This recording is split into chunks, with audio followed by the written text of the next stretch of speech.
Ladies and gentlemen, welcome back to another edition of 13 Cards Subject Change. I'm here, Leroy's here, Jesse's here, and Jesse, you have been given quite the honor this morning. Well, you see, Definitely. on this cold morning, we have one of the hottest young wrestlers, the head-hunting young lion, the peacekeeper, the harbinger of disaster, the hitmaker, Minnesota's favorite stepson, Chief Sheesh, ATK, Rampage Super Santana!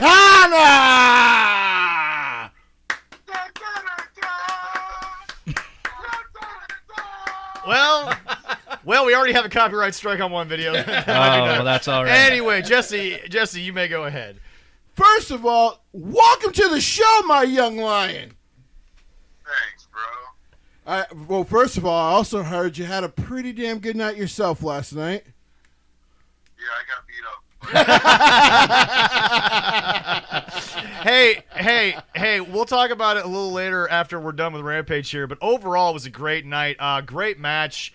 Came up a little short, got a wonderful send-off from the man himself, Mr. Anderson. But, folks, for those of you that don't know, we've been talking about him for a while here. He's actually one of the number one trends in the PWL right now. He is. Jay's been hyping him up. Rampage Santana, been on the scene here in Minnesota for a short time. I got to ask, what was the downfall? The fact that you tried to respectfully promo your teacher? Or the fact that Ken Anderson just... I mean, the man just kind of knows. It's like, it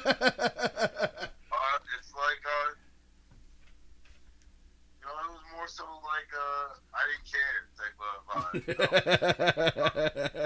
He came at me, and I was like, all right, well, screw this guy. All right, well, Rampage, so we do this to everybody on the show. Little background into you and how you got started in this crazy business.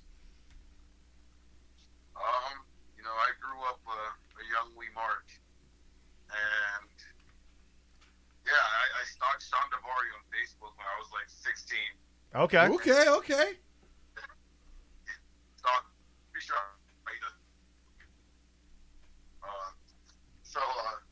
I stalked him. I got the shot at the academy for a scholarship. Got the scholarship. Waited like a couple of years. Started training last year. And then debuted during a pandemic. Well, all right. Yeah, we have seen him at a couple shows. Oh, yeah, it's been great. Awesome. If you guys have not gotten a chance, now we have shared a lot of footage. We have of from this MAW, young yes. chocolate lion that we have on the phone here, future champion. All okay, and so you can actually, if you're in the PWL with us or you're on our page. Otherwise, there is some footage, not enough, to be honest, sir. Not just, we need more footage of you on YouTubes and things of that nature. But, yeah, you can actually go find footage of this man kicking people's asses that deserve it. People like The System, people like, I mean, I could go, I cannot put Paul Verk in there. You guys know that's... We're aware. That's understand, the yes. champ. Yep. No, we know. A lot of love for Paul. But you can find Rampage Santana's, some of his best stuff from either MAW, from First, from wherever, on the PWL that we've posted. Actually, Rampage, what is one of your favorite matches that you've done? So far. Dude, Scott Steiner for sure. Ah, yes. That was a good one in Rochester. All right.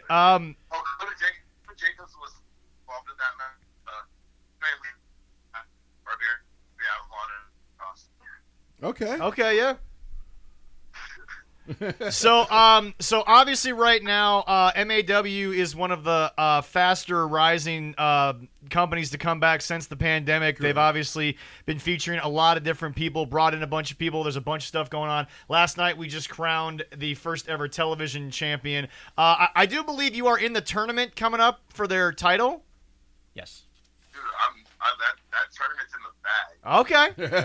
All right. Like I said earlier, future world champion. Yeah, that's going to be... If System's going out there one-on-one, I'm going to beat him up. Well, all the guys have either beat up all the guys that have already beat them or have already beat them, Right. Nobody. That's It doesn't get true. much better than that. You know, like this match, this whole tournament's in the bag. All right, all right.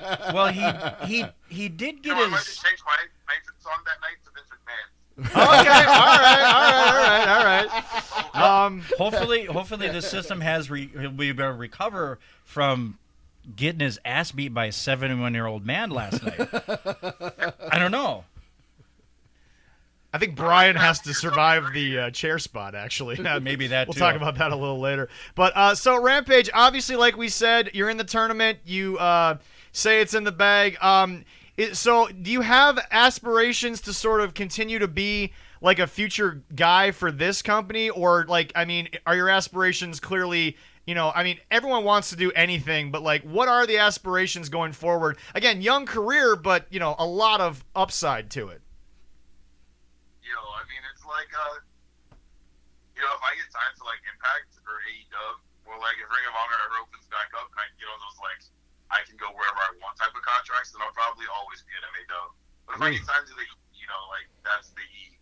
Right. Yep. Right. That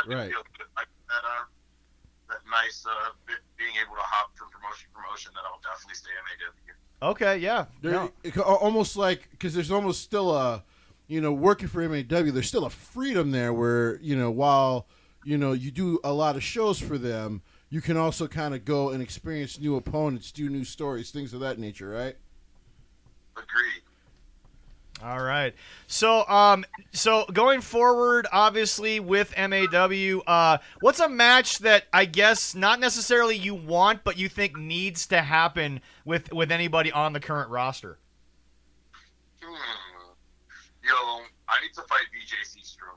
Okay. Ooh, Oh, okay, yeah. okay. You don't hit women, but System's girlfriend can get a beating.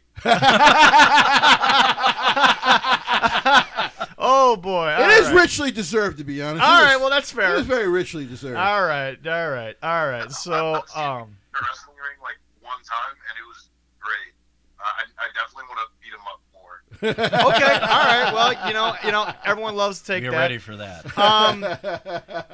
So as of right now, as we said last night, we're coming off the loss to Ken Anderson, but that doesn't mean that the momentum has to stop. Do you guys have any shows coming up before the tournament? No, we do not. Okay, so basically you're just gonna take this moment, learn from last night, and jump right into the tournament. And I believe that's at the Mounds Theater here in Minnesota. Honestly, can't wait for that tournament. It's gonna be a fantastic. It tournament. is. Yes, the 8 people they got for it. Yeah. It's awesome.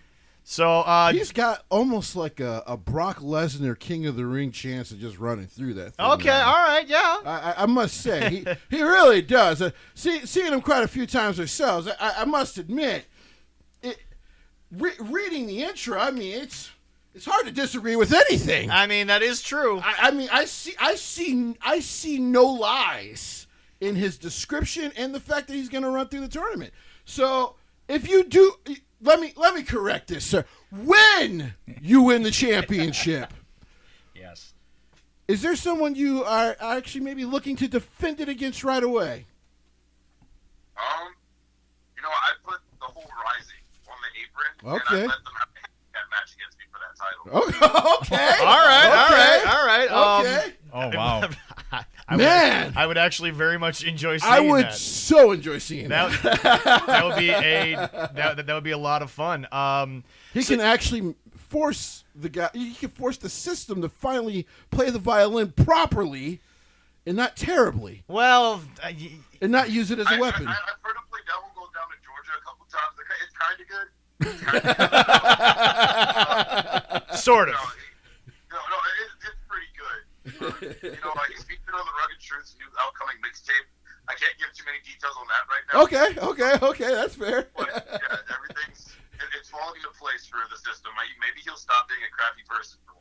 Well, That's a great point. we can all hope. We can all only hope.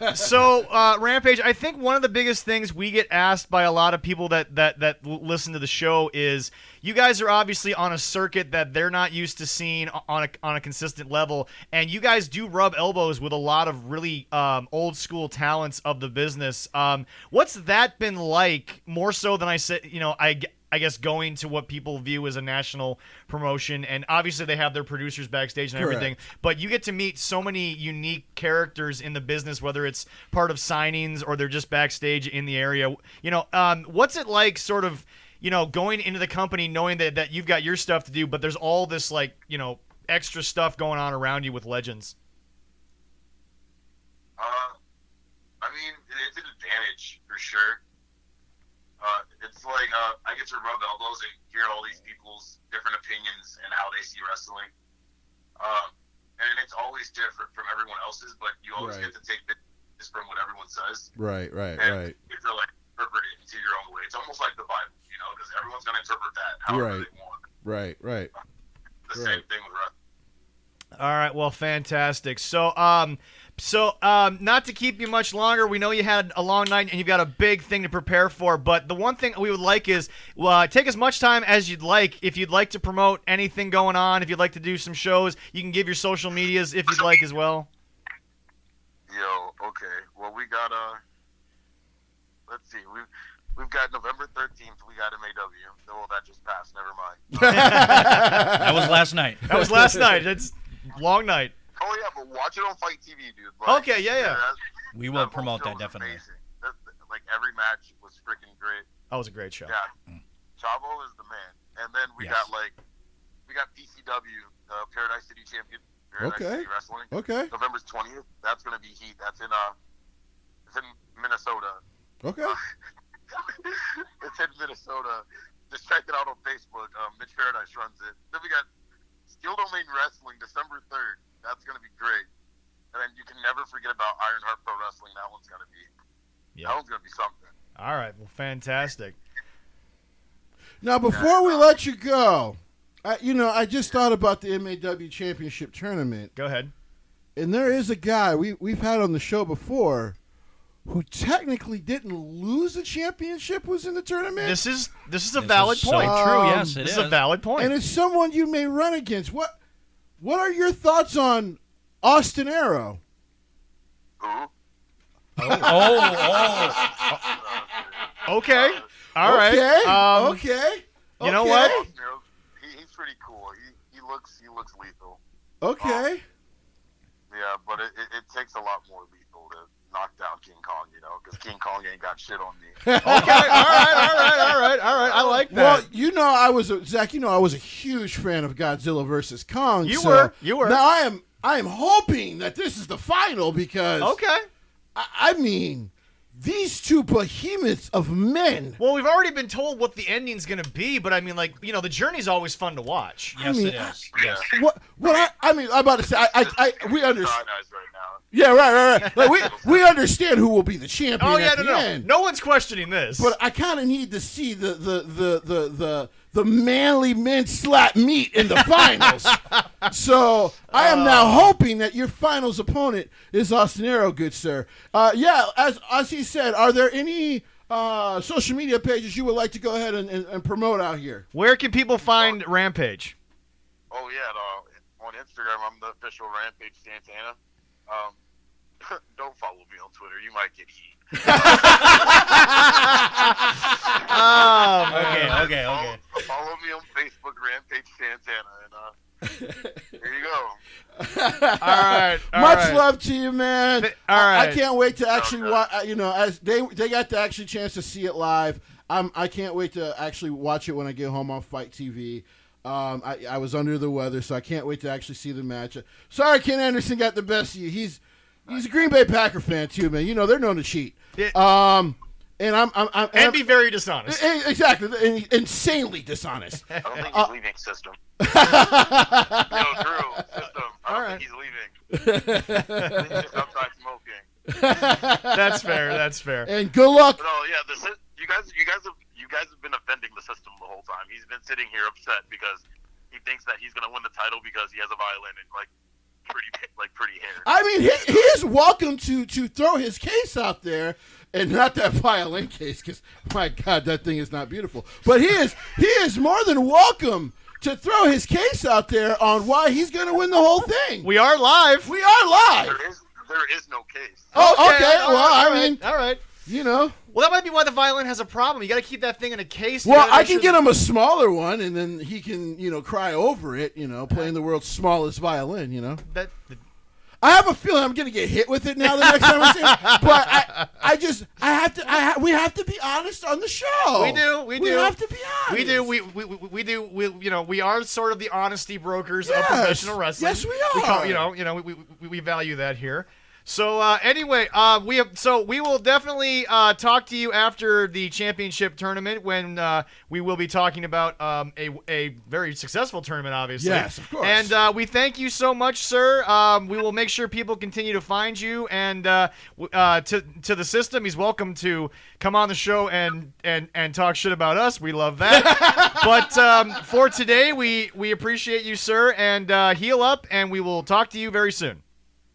Thanks, pal. You bet, brother. You have a good one, man. Thank you so much, sir. That was, as we said before, Yes, please repeat that. the headhunting young lion, Yes, the peacekeeper, the harbinger of disaster, yes. the hitmaker, Yep. Minnesota's favorite stepson, Chief Sheesh, ATK Rampage Super Santana, that joined us today. You know what? I freaking love this show. I really do. I think what people have to realize. By the way, I don't know. We've talked on the show before, Jesse. Yeah. Also, a young minority wrestler. Yes, that he is is obviously, a young black. As I mentioned, a young black wrestler. Yes. Who, I mean, like I said earlier, go find the footage, guys. You will be MAW Live Yes. on YouTube, Right. also on Fight TV. On Fight TV. Which again, Jesse, Fight TV is not a bad deal. No. I believe the pay-per-view is only like $8-9. So it's It's a hell of a lot cheaper than what happened last night. and I'm actually going to give them credit for that. Yeah, show. no. But We are going to talk about the show. but yeah, We actually have a lot of compliments about last I'm about to night. say, I have a lot of compliments about that show. Well, they finally put together a card that I can be. I mean, 2 into. pay-per-views in a row, they've been great. Yeah, no, it's been fantastic. But yeah, MAW puts on a fantastic show wherever they are, and Well, he's one of their best Well, up-and-coming you stars. know what? Yesterday was such a day. Jesse, we apologize. You obviously decided health was story time? important. Right, I was feeling under the weather. I didn't want to get Okay. anyone sick. It's story time. Uh-oh. Yep. Can I Go ahead. tell some story time? ahead. Would you like to start with the wonderful restaurant story? Would you like to Our restaurant start story. there? Yes. Yeah, We okay. stopped at a lovely little restaurant Toby's Tavern. in Toby's. Everyone knows Toby's in Hinckley. in Hinckley. So if you're ever driving up to Duluth from the cities, you'll see it. It's damn near unmissable with that Folks, big sign. It is. Folks, some of the best baked goods you'll find Not bad. this side of Carlo's Not bad. Bakery, and I'll say that Yeah, I was with going to anything. say, really good family restaurant. Go ahead, Leroy. So we were sitting there, and I had my MAW shirt on. You did. And we were seated. Our waitress came in, talked to us, and she noticed the shirt, and she was Yep. like, "You guys are wrestling fans?" "Yeah, we're going to a show down there." She goes, "Yeah, I was home one time, and I actually threw out Brock Lesnar from my house."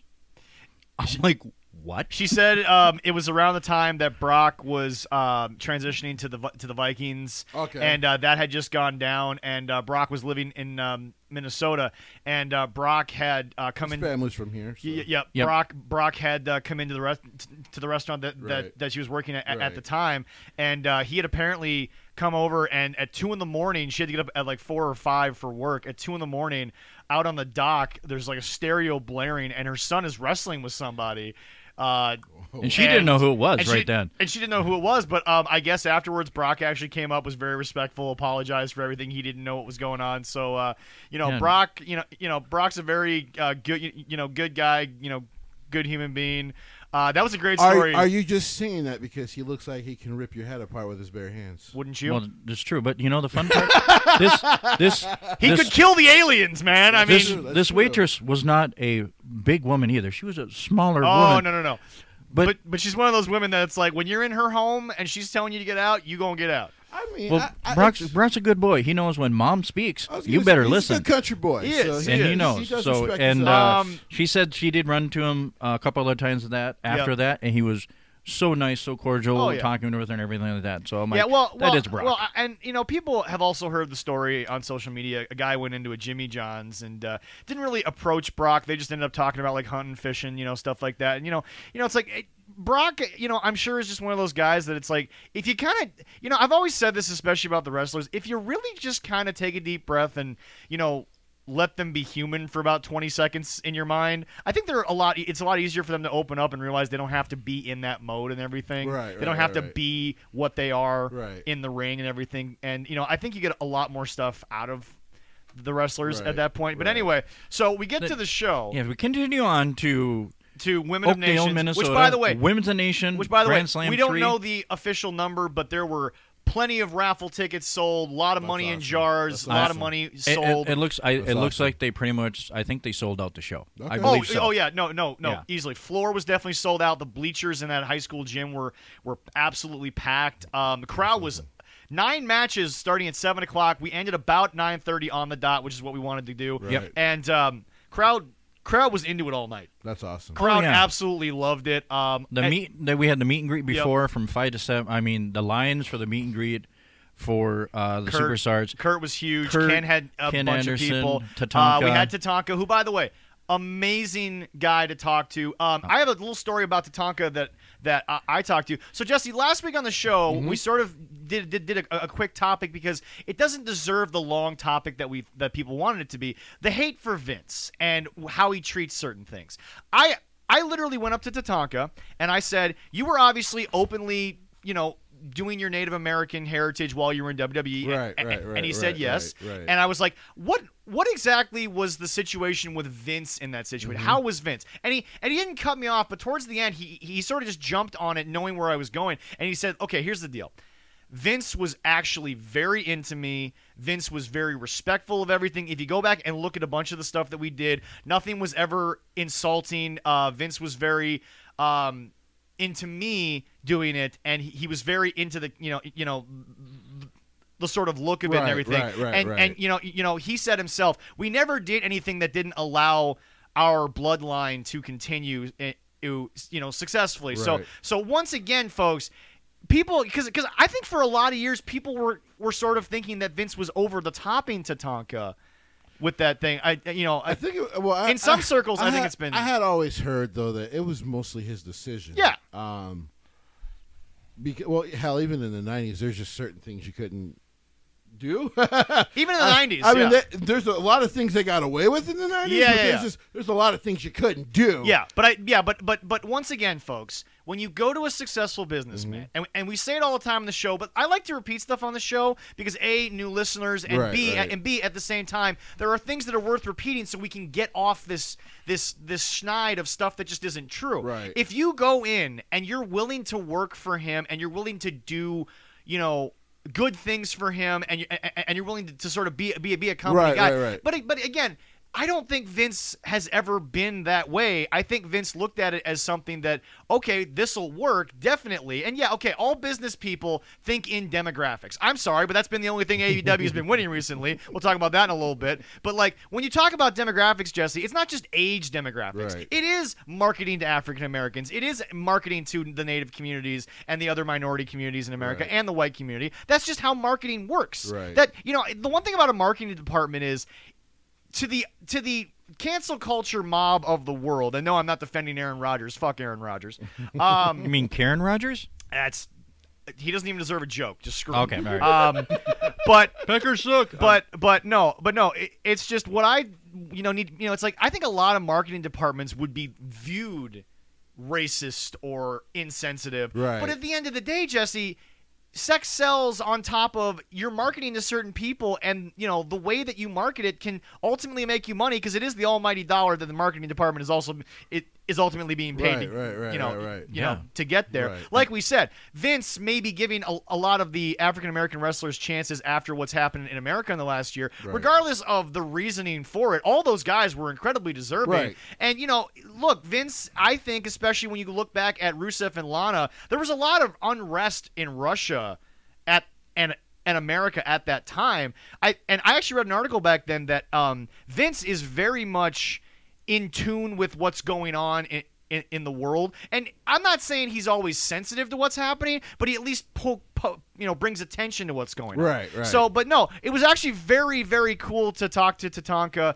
about how Vince was very into it, very cool with it, and never really even tried to be disrespectful about the situation. Right. And I think that Tatanka is very proud of his run up there. And our story time brought to you by Women's the Nation and MAW. Yes. Zach got to, as people look at our YouTube, we got to talk to somebody real sweet for about 5 minutes. But then Zach got to talk to somebody, go for a couple smokes with them. Couple of smoke breaks, yeah. For part of the day. And let them know who you did we that mentioned from the Lift Bridge show, we met him, Ed Sharkey, the trainer of champions, as he's well known, Correct. former, I believe, AWA United States champion. Right.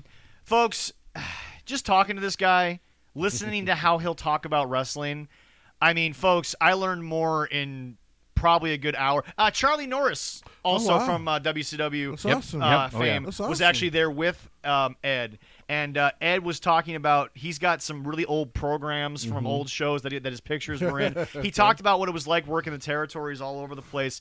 So apparently the California territory, first of all, you've been obviously out to California. Yeah. Every major town that everyone talks about in California, it's on the same highway. Yeah, it is. So according to Ed, made a lot of money, short travel, weather was nice. Right. The women were nice as well. Best part about Ed is Ed talks like, again, what they talked like then. I mean, it was what it was. It just like there. I mean, I won't say there were no secrets, but there were no.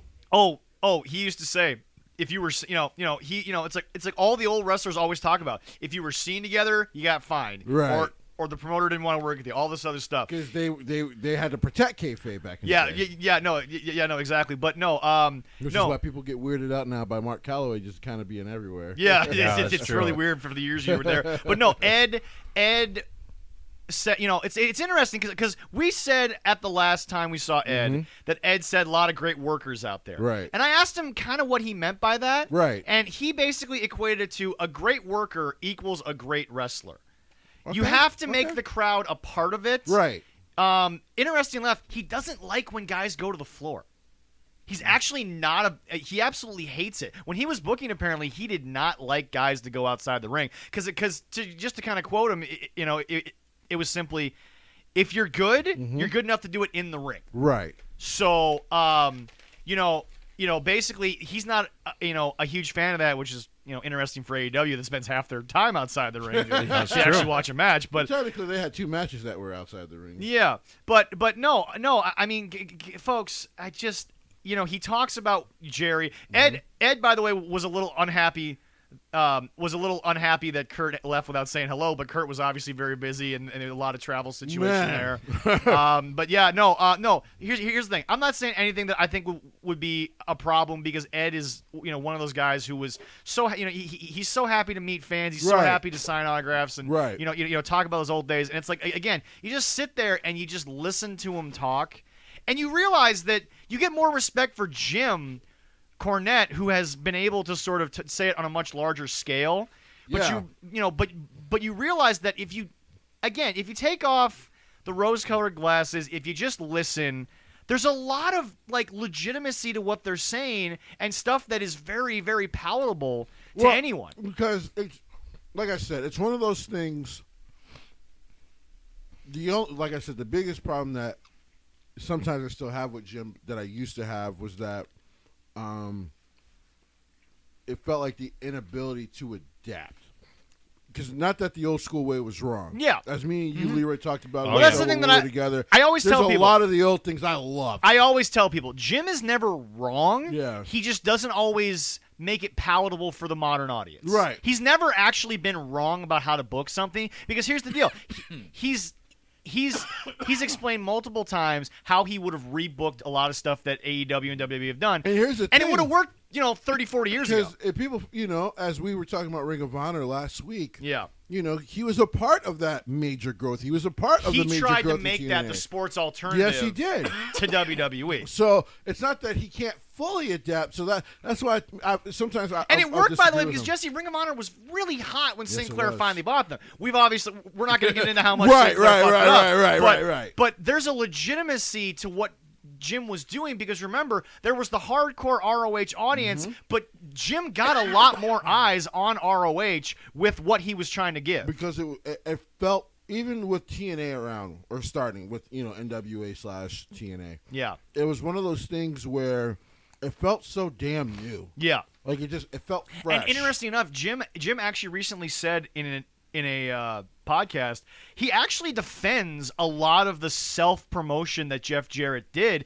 because at the time, before they got all those big stars to come down from Connecticut, Jeff was really A, the best worker, and B, probably one of the better talkers that they had. So, people can call it a vanity project, which let's be honest, it probably was a little bit. But to give Jeff a lot of credit, he was also working with a lot of young wrestlers. Well, that was the thing. Jeff won the NWA World's Heavyweight title a bunch, and he obviously became the King of the Mountain, which is a match to this day that is still one of the strangest concepts. It is weird. It wasn't bad to watch, but No. but the actual explanation of the rules were just very odd. yeah. But no. I mean, that's the thing that I think, again, hindsight being 2020, regardless of who came out, you were watching AJ Styles, Samoa Joe, Raven got some chance down there to do a lot of things, and so give a lot of guys shine that weren't getting into Connecticut. Right? Yeah, exactly. So I mean, folks, I could have sat there and listened to Ed Sharkey all night, but obviously there was stuff to do. So Leroy, continuing on. I'll continue and story time. Yes. I mean, you got to. I mean, I was walking around and be able to talk. I did talk to the system. A lot of kids, by the way, who were into the show, love to see that. Oh, talked to the system, and I was part of his video documentary. So that's going to come out sometime, and I'll be on part of that, which was kind of fun to do. Okay. And got to talk to your buddy with the shovel, Joey. Very good. And who, by the way, is the new MAW television champion. That's awesome. And Joey Jet Avalon. That scares me. Yeah. And I did get to speak to your new favorite lady there, Sierra. She was there. Okay. She was there for moral support. I got to talk with her, and maybe we'll be able to get her on the show. Right. Hopefully, we told her we're gonna. We said last week that we were going to talk about her. We're going to talk Joey about frightens me. Yep. Not even Brock frightens me. Joey frightens me because he carries a weapon. Yes. But otherwise, yes. You're also. Let's also be honest. Is that lovely young lady could probably also whoop your ass? Yeah. So See, but she doesn't need the weapon. that's true. So when they no. both have weapons, that just makes me uncomfortable. We were going to talk about. We're going to get to her a little bit later because we Right. did say that Yes, we were going to we kind are. of highlight her. Right. But last after- week had a few technical difficulties, but honestly, going back and listening, folks, all the stuff I said about Dead Air, Leroy, fantastic job by the way last week in the editing. I'm getting pretty good at editing. It was seamless. Almost. I mean, absolutely fantastic. After talking with that lovely young lady, Right. God, she's awesome. Right. I told her that many times. and we said last week, folks, that was absolutely one of the best in the business right now. Blows Okay. my mind every time I told watch her. I it. told She her deserves she a is. spot on the show, which we'll get to here in a little bit. I told her we are huge fans in our podcast. We love you. I got to and as talk. you said, not to break kayfabe, she is just one of the sweetest She people is. She She really is. is. on the planet. Got to talk to Mr. Ken Anderson. Also, gave him a card. Hopefully, you may be able to connect with him. I don't know. It's a little teaser. Folks, we might actually get him. Folks, great guy. him and Arya Davari, Yes. I don't think are ever going to get the kind of credit that they probably deserve for not just starting a school, because everybody starts a school nowadays. Seth's got one. Tyler Breeze had one. But they, my goodness, we've seen so much of the talent that they've worked with, that they've grown God, with. yes. Folks, you've also seen it too on AEW Dark. A lot of the times, a lot of people that have been on Dark have actually come through the Academy School of Professional Wrestling. Yes, they have.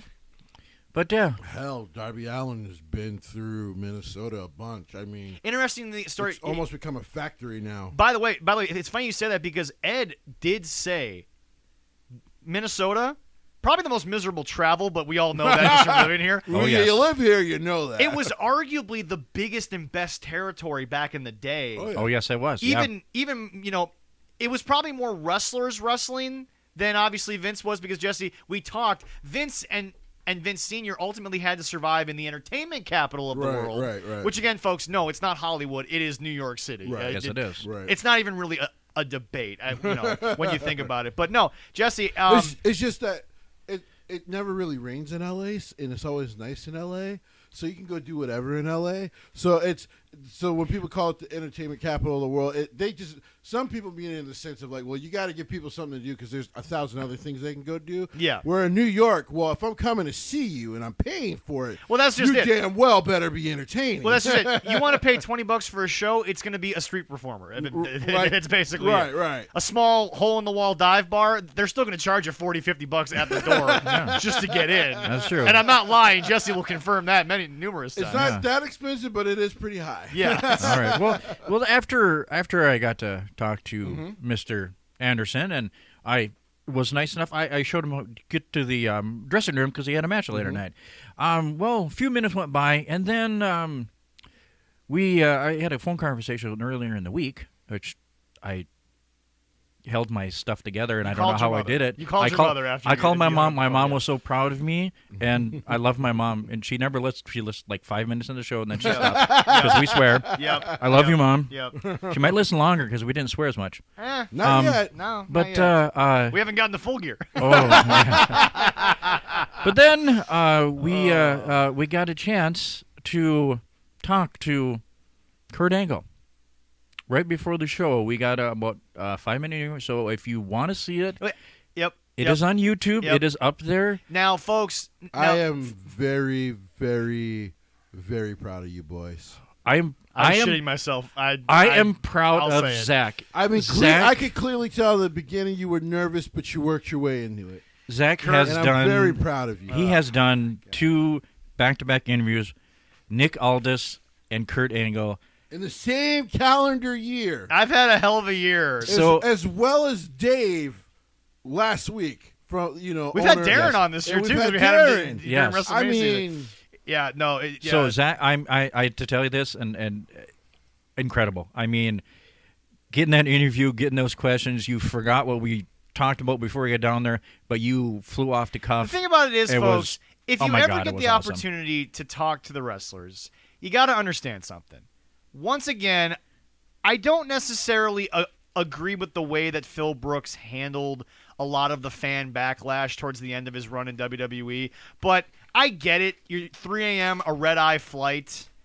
I mean, folks, they're tired. It's late. Sometimes you just kind of let it be what it is. And look, Kurt was very respectful to us. He had sat there and he had signed God knows how many things at that point. Yes. Had that line was long as hell. had so for many Kurt. conversations, took so sure. many photos. I'm sure. He gave us 4.5 minutes of his time. Right. The press was actually waiting behind us Wow. to talk to Kurt, so we jumped the line there. Wow. But Kurt... Well, because we kind of know somebody, the guy named Dave, Well, Eli. well, but you know? here's the thing, though. Kurt had every right to tell us no, Right. because the media was there, obviously paid. Right. This was something Kurt did out of the kindness of his heart. We were Right. supposed to do something on Wednesday. Right. We talked about that, but obviously travel plans went awry. Yep. Shit happened. Yep. And I said, folks, when I talked to him on the phone and said, hey, we're going to be at the show Saturday. Could we do it there? He goes, yeah, that'd be great. I was like, thank you, Kurt. God, I was such a geek. Oh, my 16 God, I just lost it after that. Also, 16 years ago yesterday, in the same area, Eddie Guerrero had passed away. From acute heart failure, Yep. unfortunately. One of the ladies that was in for the Women's and Nations Cup She won it. dedicated her match, Missa Kate. and Missa she did Kate win. actually she won and dedicated, dedicated to Eddie. Teddy. So it was By the awesome. way, She did I think she accomplished 2 of the 3 amigos. I think she got 2. Yeah. So yeah. it was great. Oh my God. because they put up the photo with her holding the trophy, Yeah. but I didn't even freaking recognize it at first. Yeah. I thought it was a fan. Oh, okay. That's fair. I'm so used to seeing her in her wrestling gear and Right. like wrestling Yep. that I'm like, who the hell is this? So when like they kind of put who it was, I'm like, how did I not recognize her? Because I believe she's big in the Chicago area. Yes. Yes. Yeah. Well, and by the way, folks, Chicago, great hotbed for wrestling right now. Yes. Oh, Love yeah. the indie scene in Chicago. But Yeah, I no, said- no, great show. Absolutely loved it. The ending was phenomenal. We'll get to this quick to sort of get into other stuff people want to hear about. The System, along with the Rising behind him, Yes. came out and he was going to face, the way he put it, a 71-year-old man, but not just any 71-year-old man, ladies and gentlemen. Yes, it is 100% true. And Leroy, I almost saw you shed a tear because you got to watch the man walk through the curtain. Jerry the King Lawler, the King, I mean, was in Oakdale, Minnesota. it was. And Jesse, that was crowd, unreal. from kids to adults, they were popping. Oh my God. They were lit all night. I had to stay by But- the railings to make sure kids wouldn't stand up on the railings and everything. And after a while, they were being good. Cut an but amazing to be promo safety, in the oh beginning. My God. I Um, think it's amazing because our generation and younger, me and Zach, when I say our, Yeah. they probably only mostly know him as a commentator. And that's the thing about talking to Ed was I told Ed, I can't wait to watch the match. He goes, good, you're going to love it because you're going to watch a real wrestler, worker that night. And, again, I even told Ed, what I kind of know him from is what Vince was using him for at the time. But like we said, Lawler in Memphis was never really going to fit what Vince was doing up north, but the name was going to bring eyes. Right. And I think that Vince found the best use of Lawler that Vince is going to ever be able to get out of Jerry the King Lawler. But folks, let me explain something here. This man is next to Ric Flair in the GOAT conversation. 150 yes. some championships he's won throughout his career. Easily the most decorated man in the history of professional wrestling. Amazing Pretty booker well as up well. there, yeah. He's had some amazing battles Oh yeah. all over the country. Obviously more affiliated with AWA than the other places, but I mean, know. I just got to put up some pictures because one of the fellow ring crew, because we're working ring crew and security down there, he got to carry his crown and everything back, and he goes, "Can you take a picture?" I took a picture of him with his phone. I'm like, "Hold on," I had to take a picture of my phone because he was holding on the crown. The match was great. The whole show was great. They featured a lot of and by the way, Jerry, ladies on the show. Yeah. Oh my Can God! I also point something all out? them ladies Because- were awesome. Because this is unique. And again, Eric, it's not hate for AEW. But Jerry is still 71. But let me tell you something. He was getting reactions on Oh my God, simple yes. moves. Yes, he was. You want to talk about, as Jake once put it for the Hall of Fame speech, fucking with people's emotions? Jerry the King Lawler can still do it as good as anybody. And he had that crowd losing their mind. There were little kids who probably don't even remember what happened. And they they were got to lining see up to shake the man's hand That's when it was awesome. over. I just... Oh my God. Both me and Zach were riding the high, especially talking with all the wrestlers. We're not even done meeting with a Kurt. high yet. Oh no, meeting Kurt and everything. All right. We get to tell this story. We deserve to tell this Okay. next story. Yes, I have to start it out and Yes, you tell do. it Yes, you because do. it Yes, was you do. dropped at me first. All right, so we helped with the crew afterwards. We were getting tables, cleaning everything up. They're ripping the ring down. Okay, our buddy Dave that we had, love you, Dave. I can't. You I fulfilled a I don't young know how boy's much. dream. I don't know how much in Leroy. love I can send to that guy, but he is so great. And by the way, can I also point something out? The man still made time for all of the sponsors. He made time Yes. for all of the legends that were there. And he was a busy-ass human being, Oh, yeah. but Just- still... just like at his Grand Slam, attention- too, he was. Yes. His attention to detail is phenomenal, but at the same time, never loses sight of what he's ultimately there to do. Yeah, and he, I'm doing something else, and he goes, "Hey, Leroy, come here." I'm like, "Yeah, your car here?" "Yeah, it's out front." He goes, "Can you help me up with something?" I'm like, "Sure." "Could you bring Jerry the King Lawler to his hotel?" I'm like, "Yes." That didn't take long. I'm Didn't like, take long to answer. and I'm trying to find Zach. I'm like, Zach. I found out because Dave wanted me to message you the number, but when he said it was in St. Paul, we were in Oakdale. It's about a 15-minute drive. That's not too bad. Yeah, so it's not terrible. But the thing is, I looked at Leroy and said, all right, it's already like 10:30. It's going to take you a half hour to come back and get me. So basically, we left. I called him. We shot the address. We picked up Jerry out back. A lot of snow, which you don't get down there. It was in Memphis, snowing. Tennessee. It was, But no, folks, we didn't really talk wrestling with the man. amazing. We just drove to the hotel talking We talked college football with a guy. Yeah, For anyone out there who we were can, BSing with him. for anyone That was out great. there who can get this show to anyone in the Memphis Tigers organization, Jerry was not happy that you went to overtime and went for 2 and lost. So he was not pleased with that. To be fair, the Golden Gophers did not fare any better on Saturday. I always say Iowa, they face a bunch of cream puffs and they don't do well against national powerhouses, but we just can't get that pig back, man. We just, No. Floyd spends a lot of time in Iowa. No doubt about that. I really appreciate Dave looking The at. Wild get a hat trick out of a dude no one's ever heard of, and Yeah. I'm just like, all right.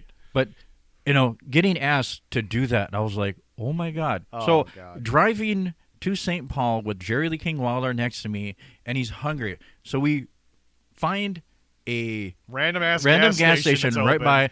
We stop. He comes up, go gets his stuff, boom, and we drop him off his hotel. I mean, absolute gentleman. I mean, Oh, God, I just- couldn't say anything better for him. And he was enjoying the snow. He was snapping or sending. I asked him what it was like to stories. work with Vern Gagne. His response was, ugh. That was a very interesting So, response. Oh yeah, my God. but yeah, no, just folks, the highlight of my life has still been my wonderful You can never soon-to-be now bride, go on but a date and know that no matter what kind of woman sits in your car next to you, she does not have that kind of fucking. And by the way, legacy. folks, by the way, folks, yes, I stuck my ass in the back seat. There was no way. I don't. You better. Jerry's sitting here. Well, There's no way around it. Well, that was my decision, by the way. But I kept my cool, drove through talking about the snow and we different. were giddy as shit when he left. And I got no problem saying that. Oh my folks. God! Like, my God! And with the snow, we had a good snowstorm. Yeah, it took us like 3 hours. Let's three see. and a half hours almost. I contacted my beautiful bride. What time was that?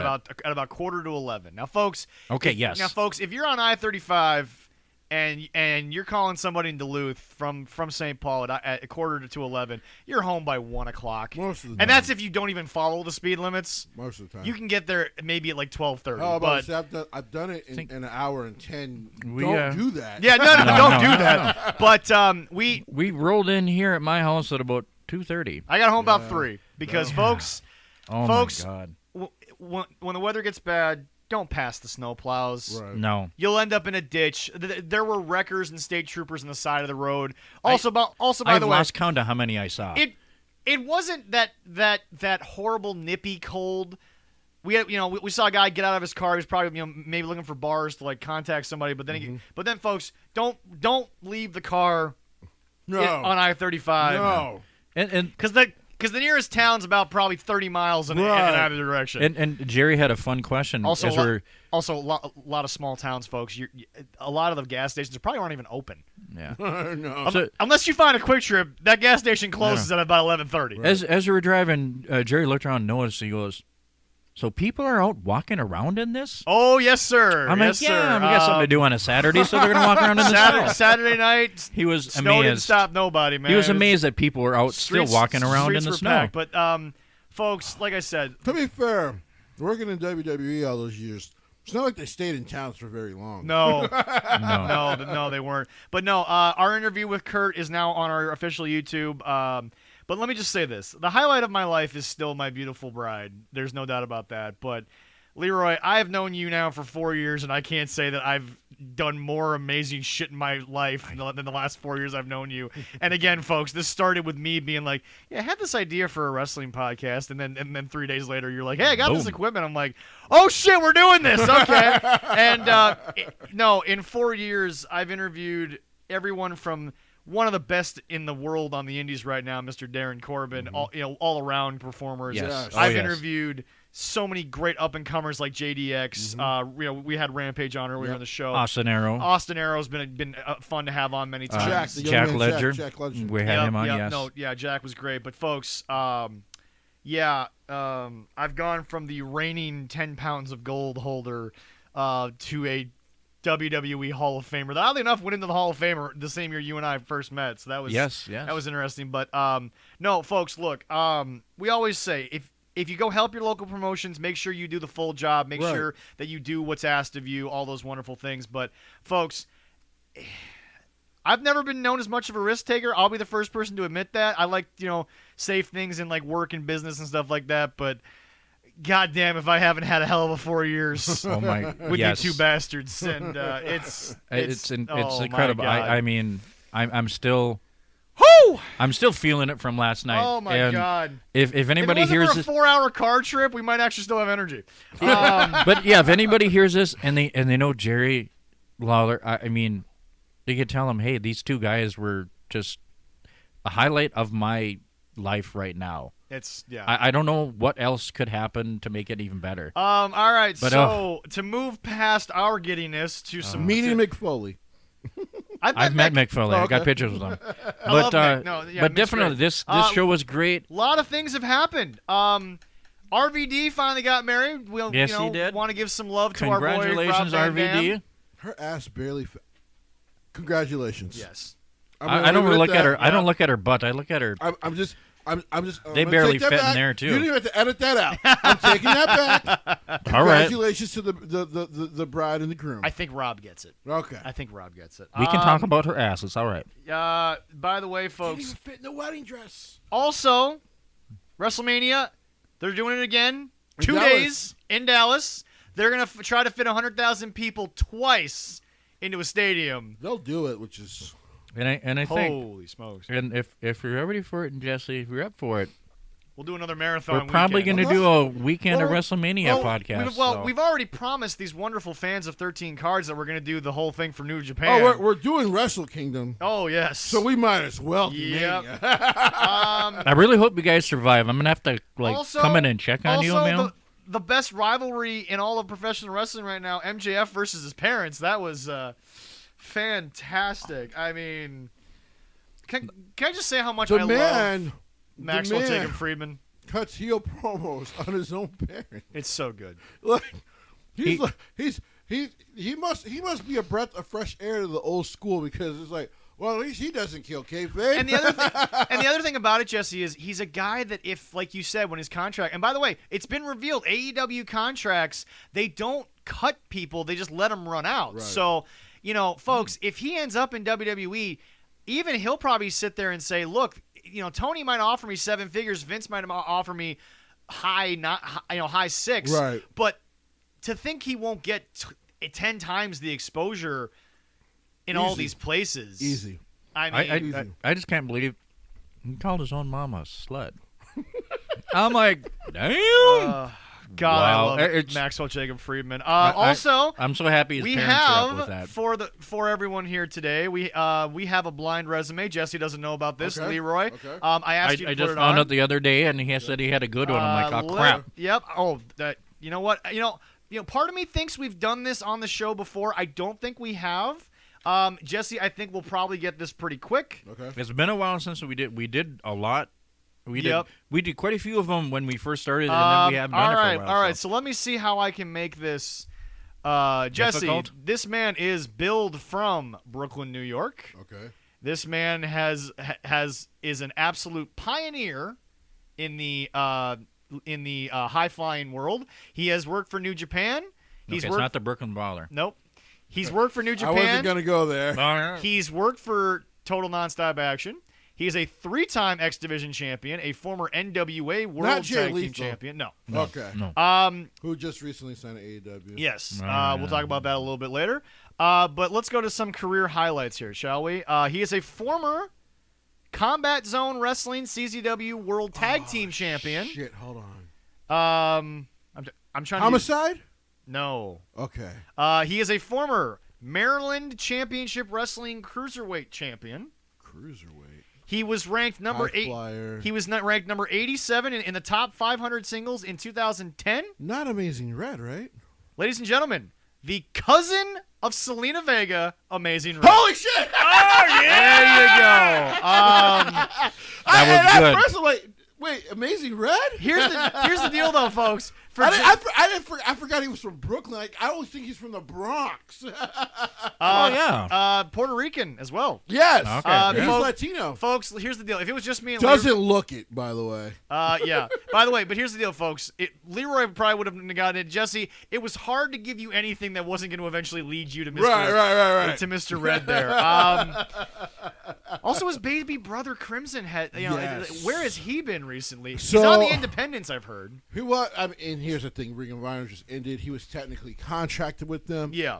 We will see what happens. Yeah. Um, In CZW, he was tag team champions with Anthony Gangan. Yep. Which was, I believe, Gangon, I believe was Yeah. saying that. He is the man who started House of Glory. Yes, he did. If I'd gone to House of Glory, Jesse would have stopped me immediately and be like, all right, we get it. As soon as you would have said started House of Glory, but like as you want, I'm like New Japan, because Homicide did New Japan, but he did a couple matches. He's only 39, by the way. I know. He did retire due to neck injury, but obviously came back. Still not as many times as Leo Rush. The one time Max Caster's actually got a good rap is he's not built for this. He's just going to retire for the 15th time. That was actually good, Max. I enjoyed that. That's true. He'll be back. But let me just point this out, folks.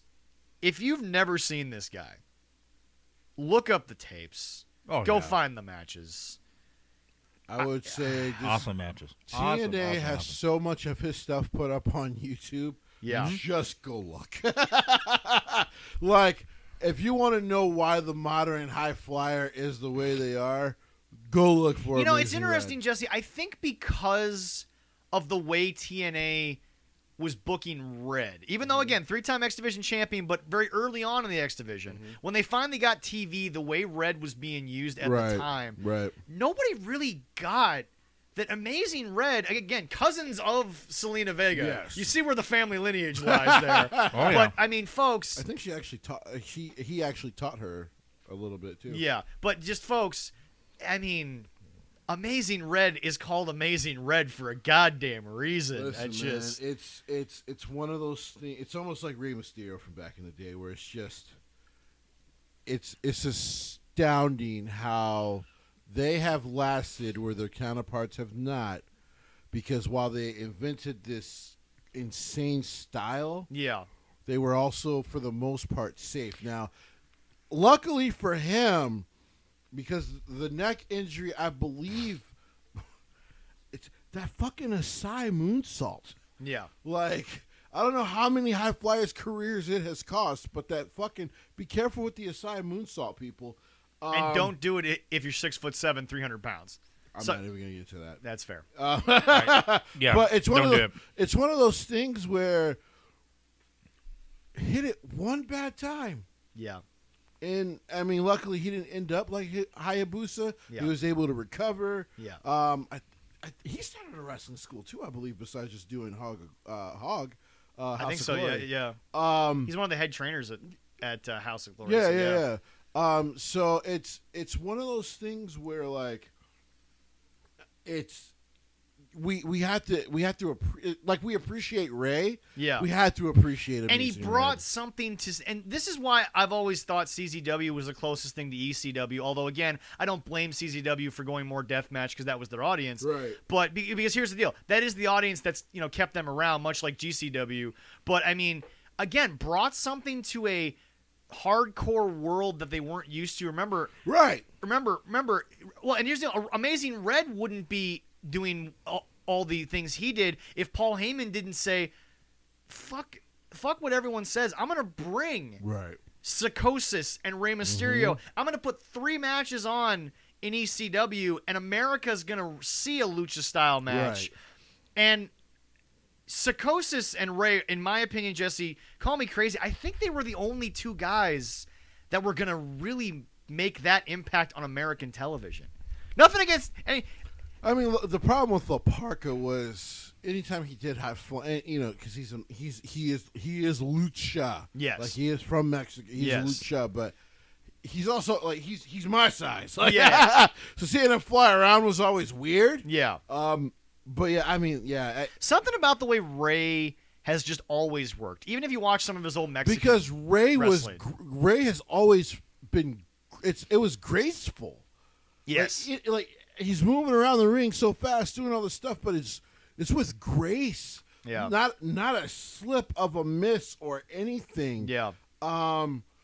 Which is why for a while WCW was kicking WWF's ass because the cruiserweight division. Oh, even Goldberg once said in the WCW documentaries, he said, "Man, the cruiserweights are fun to watch. They were great. They were fantastic. Halloween Havoc, Eddie and Ray. I don't care what kind of style of wrestling you do.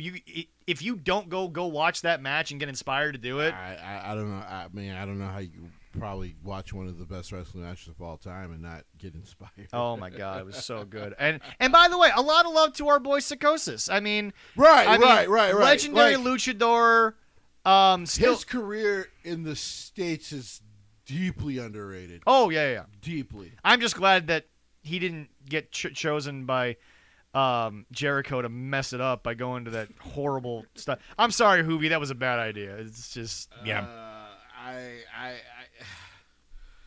Well, since we're talking about hold on. What also? But hold on. The other thing about well, I say we're going to talk about the Jericho, other. we might as well get into it, right? The other thing, by the way, folks. The other thing that needs to be said is ECW One Night Stand.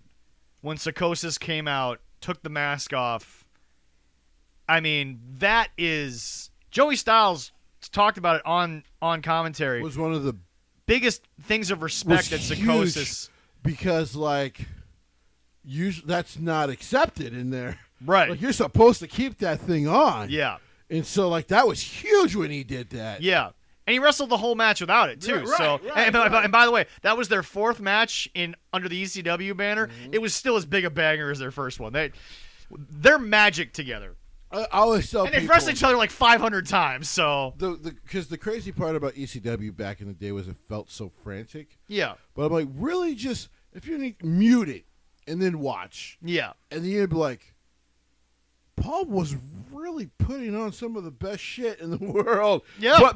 But because he had a terrible TV deal, you wouldn't know it. Yeah. But anyway, so yes, no, it was Amazing Red, folks. Just go watch him. That's all I gotta say. A lot of times I find myself wanting to just jump into some highlights. And let me tell you something. You go watch Amazing Red matches. Amazing Red and Chris Angel. Amazing Red and AJ Styles. Amazing Red and Jay Lethal. Amazing what he was called. I think K-Quick or K-Trip or something like that. K-Quick was R-Truth. But yeah, yeah, because he was in their world title scene back then. Yeah. in TNA. Yeah, but that match is a banger. Yeah. Him and when he's wrestling a big guy, him and Abyss. What? How awesome is that? I still say one of the greatest TNA moments is when Amazing Red debuts Crimson as baby brother, and it just chefs. Yeah. Mike Tenay has a way with words, folks. He's just like, holy bleep. I'm just like, God, I love that. I had, as you were talking, I had to check stats on our YouTube there, that Kurt Angle. Yeah. Yeah. I put up about 3 a.m. We got about 40 views already. I'm happy about that. Very happy about it. Sharing it. Help bring that number up a lot and subscribe to our channel, please. Thank you. So anyway, yes, last night, folks, and no, this is not the time to shit on AEW. This is the time to give them praise, but we do need to talk about something beforehand. Jesse, what happens on Fridays in the world of professional wrestling? Well, you see, there's this really cool show called SmackDown that happens. Yeah. We have to acknowledge the Tribal Chief, yes. Yes, we do. And boy, was it a banger this week. Oh, my God. This we will week talk about that later. The Jeff Hardy pop in the middle of their show was tremendous. Give those fans all the credit in the world. They made that show 1.999, so basically 2 million. Yeah. Was it 2 million watched? And talking about all this, this Rampage. Then there's Rampage. Folks, guess what? In our lovely state of Minnesota. In our lovely state. But here's the deal. Not even the wonderful crowd that is Minneapolis, St. Paul, could save what is now officially overnight RN, the lowest rated Rampage to date. They need to get it off of Friday. They couldn't do 500,000, 480. They have to get it off of Friday. But Jesse, we need to talk about Rampage. The CM Punk thing, we've talked about that. Right. They were smart not to put him on because he had a match on Sunday or Saturday. Yeah. For once, they did it right. Right. But Jesse, we got to sit down and have a conversation with Anthony here. Okay. Anthony, we know you'll probably not hear this, but we need to have a conversation here. I'm willing to Well, sit you- it And these to are him. coming. And these are coming from people that want to see you best. Yes. You got way too arrogant and not understanding. And I've talked to many of my friends who are more AEW than WWE. We don't care. That's fine. But to sit there and act like SmackDown is not the best thing going On American television, shows that it's- you are not watching, or it shows that you just hate Vince, which again we've talked about. Right, But right. Jesse, AEW Rampage, the main event on the go home show. Sorry, it's not Dynamite. You choose to put this in between Dynamite and that. See, the problem is you've made it so much of a show that you refuse to acknowledge that it's separate from Dynamite. It That's kinda your is. problem. It kinda Because is. remember, Eddie and Punk, who had a great night, Yes, they did. they were pretty much all Rampage built. Right. So I think what people need to understand. Because here's the biggest. Now, sometimes Rampage actually does have great wrestling matches throughout its hour, Yeah. and I do like to give them credit when they do that because it's nice to watch just pure awesome wrestling for about an hour. Yeah. But like this week, as a quote unquote go home show, it was kind of a fucking mess. Jesse, It was so it was very WWE esque. 480. Okay, Okay, so all right, folks, people Yeah. always say, say the truth on your show. Yeah. Okay, so here's some truth. This is from WrestlingInc.com, which, by the way, many times people have used them as ratings. Correct. But people. Correct. Well, Rampage in Minneapolis was 480,000, down 13.7% from last week's. Not a shock. And I watched it. That's not a shock. And the key demo, which is the only thing you win, but everyone tells me is the only thing that matters. Although, Jesse, I think being in that demo, there's more money when you're not 49 years old than when you are. But, well, regardless. Yeah, I'm close to that, and I got some money. I'm Folks, gonna say it's retirement money. yeah. Yeah. So they see it as disposable income, but y'all don't spend that shit. No. Jesse, No. it drew. so Jesse, Except on Fucking wrestling. weird thing. That here's Except the on other thing. Here's the other thing. Let's do wrestling some merch. math here. So 480,000 total, right? The demo was only 232,000. That, by the way, was down 13.1% from the week before. They got to get it off of Friday, man. Yeah. Well, but here's the deal, yeah, folks. I agree with that. Look at this card, and I'm sorry, I'm not shitting on Here, anyone. let me interrupt you for a second. Please do. Because at some point, Scott's gonna make the fucking move of trying to get back on normal cable television on Thursdays. So before he does, beat him to it. Because if you don't beat him to it, me and Marcus keep talking about it, and more eyeballs get back on Impact. Yep. You're not going to win that fucking ratings war at all. No. Impact is ultimately, I think, going to help WWE because Yes. Impact and AEW are comparable, but let's be honest, Impact is much better than. It's a more entertaining show. Yeah. Yeah, and But then again, Impact is And never. they also don't take shots at fucking. Well, but here's the other thing, folks. Connecticut. Impact Wrestling is, I guess, the more comedic side of WWE, but they've never tried to market. AEW, as we've said, and we'll get to that watch along one of these days. Jesse and I have been talking about 1,000 ways to do it. Right. They continue to be the ones who shot themselves in the foot. Right. We did not do that. No. We did not cause that. Right. And you have opened your mouths, Right. and we're making sure that you understand it. But here's the deal. So, Jesse, this card, and I'm sorry, I'm not shitting on anybody here. It was great to see Arya, by the way. Right. To see Arya Daivari on television was great. But Jungle Boy versus Bobby Fish, okay, why? For the baby face, it kind of For the Adam Cole situation that for some strange reason is still being built, even though now they're building Cole versus Well, 'cause Hangman. here's the thing. Then the fucking Super Click actually lost on Saturday.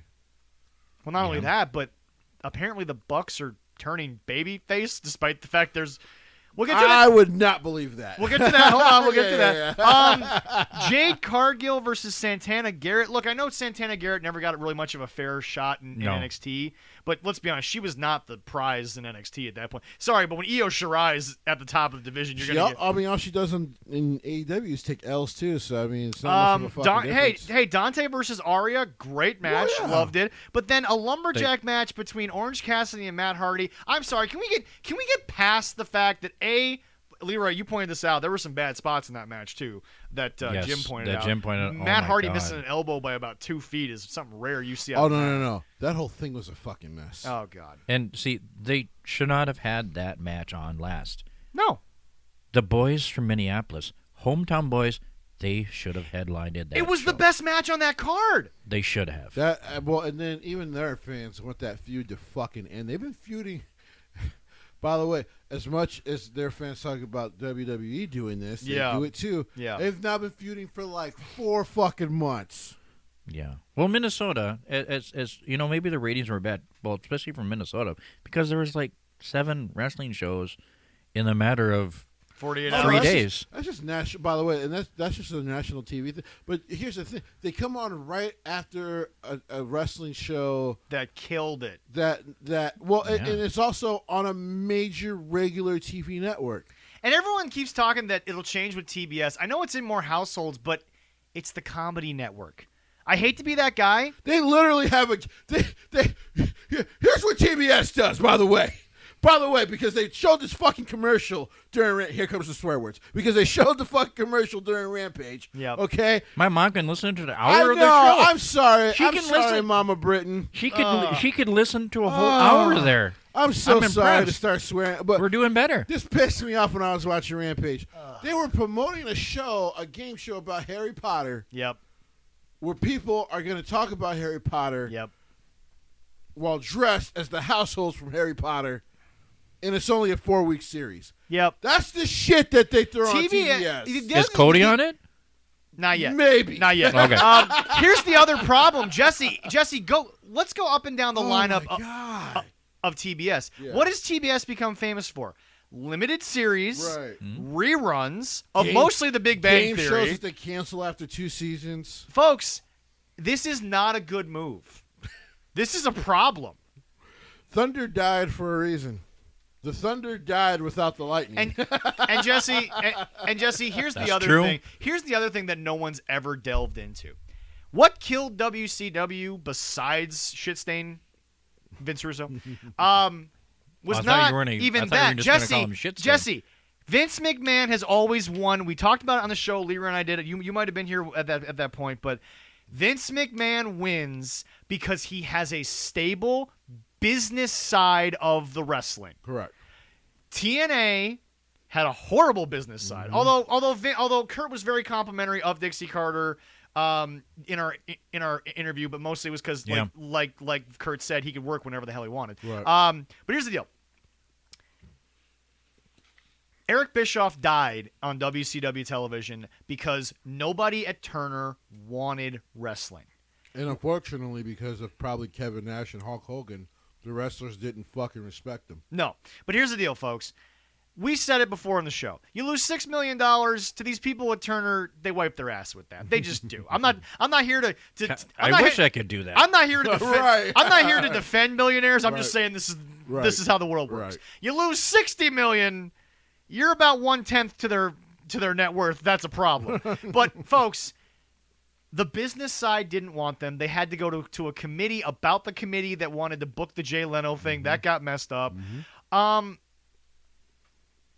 Tony, you don't have secure people, board of directors who are there for the financial stability. It's no longer the same guys he originally signed the deal with. It's Yeah. not the same people. Here's the deal. Well, people are like, well, okay, what about Fox? What about, USA? They're literally just signing the deal and then letting Vince do his thing.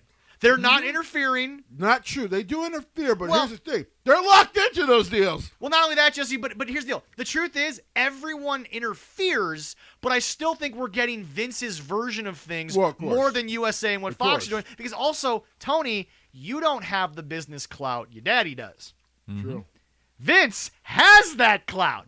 Vince can mess up for a year, and people are like, "You're still one of the greatest promoters of all time, not just in wrestling but entertainment. You have a star. You have a star in the walk." By the way, Tony Khan, I love you, Tony. We're here to help, but your name and this product you've put out, that ain't getting you a star on the Walk of Fame. That's not happening. I'm gonna do a shameless plug too, again. Because I love doing this sometimes. Yeah, no, of course. Everybody paid for that $50 for that pay-per-view this weekend. That was $50, yeah. Yeah, so you can go on this little thing called Fight TV. That was only $8-9. Check out this show that we went to on Saturday. That was a hell of a lot better. Yeah. For like $15, but and it gets set to a lovely donation. Yeah. So go check it out. Fight TV, MAW. But Jesse, going back to this whole Rampage thing, they first of all, Rampage has killed CM Punk's comeback. It has, because folks, you want numbers, you want truth, you will not get back to that million with Punk because it already happened. The moment was perfect. Once you've reached perfection, the only way to go is down. You weren't gonna make that better. Unfortunately. Rampage, folks. They've dropped in the well, and I think they hit their head in the water. Probably. No, they're still digging. They're still digging. Shit. They're halfway to China. But anyway, which, by the way, Jesse says they'll be performing in the next year anyway. 6-7 months. All right. Okay. But here's the Moving deal. that up. But here's the deal. Jesse, Rampage is not working. No. Nobody's gonna convince me that it's working. Oh. No one's convincing me of this. Friday after SmackDown. Terrible. It's also idea. 10 o'clock Eastern. Right. Even in the summer, people have shit they're gonna go do. Yeah. So. Because even if it's dark out, there's the street lights, but it's warm. Also the fact that you to me it's such a horrible fucking idea. Yeah. To put on anything on late. Would it be better if it was at 6 right before SmackDown? Would that help them at all? Just go to Thursday. That's true. But I gotta tell people, you would control 2 nights right. alone by yourself. Right. Back to back. It's all you. And sadly, Tony, you already said in the media scrum after Full Gear that you don't plan on changing the time of Rampage. Bro, you're losing in the way that everyone said NXT lost to Dynamite, except that was the better show. Jesse's had to admit that. He knows it. Here's the thing, though. They didn't lose this bad. It wasn't this bad. No. It only got this bad when 2.0 was announced. Yeah. But it wasn't this bad before Which, by the way, 2.0 is surprisingly not terrible. It's getting better. And there's nothing wrong, folks, with, by the way, we talked about it this past Friday. Mm-hmm. If they want to call up Von Wagner already, I'm not against it. I've actually been impressed with the kid. I will admit, though, fucking odd. Oh, yeah, no. Incredibly odd. But then again, feels very Bruce Pritchard-like. But then again, Jesse, I think sadly, he's in a really you're in his. He's an attraction. But I do think, Jesse, this is what he's got Vince... a big beard and he's 6'8". He's right, an attraction. Yeah. But I mean, Jesse, I think he's a big son of a bitch. I think what we're witnessing is what Vince wanted NXT to be all along. Even if they're there for a couple of weeks, they're on main roster at some point. Right. And in those few weeks when it's not taping, they're learning what they need for main roster. So, if anything, folks, this is what NXT was originally supposed to be. So, if you're mad about it, I love it. It doesn't mean anything to me. But no, I love it. Jesse, 10 o'clock Eastern, 9 o'clock Central, and you do a 2-hour difference down there in the valley over there in Southern California. Sometimes 3 hours. That's 6 o'clock in the afternoon, Jesse. But 6 o'clock in the afternoon, LA time, it's time to go out and find something to eat. That's dinner time. Find something to eat. Go play some arcade stuff. Go get that last swim before the water gets too cold. Like there's so much to do out in California. What is that? I mean, even in the summertime, we don't get that. Yeah, I know. Yeah. No. Well, if you don't jump in Lake Superior. Well, so. yeah. But because it never unfreezes. That's true. No, it does. No, it just melts and it gets really cold. I am moving to Japan. That is a lie. That lake does not unfreeze. I think I can find frozen fish in there. Well, you might be able to. deep down in the, just down there, just dead frozen. Yep. You can just thaw them and cook them. But next to the boat. They got to get off for Friday night. We get a few. Yeah, they do. It's not gonna work. And people look at me and say, "Hey, Rampage is great. I'm like, yeah, but here's the deal. I tell you SmackDown's better. You're giving me your opinion. I'm not giving you an opinion. And here's the thing. I got numbers. If they would prefer now to mostly tape Dark Elevation and stuff, and tape, this is why I have no problem with the brand split. I only have a problem with how they usually handle it in WWE. Yeah. Because what the brand split allows you to do is you can tape your 2 shows, you can have your live stuff, and then you can, you can schedule it out perfectly. Right now, they can't schedule shit because they try to sit there and do they try to tape like 2 hours of Dark Elevation and all that, and then have a live Rampage. Well, luckily for you, Minneapolis was going to be down because you recruited a ton of local talent that, man, they're going to be happy to see on Dark and Dark Elevation. Yeah.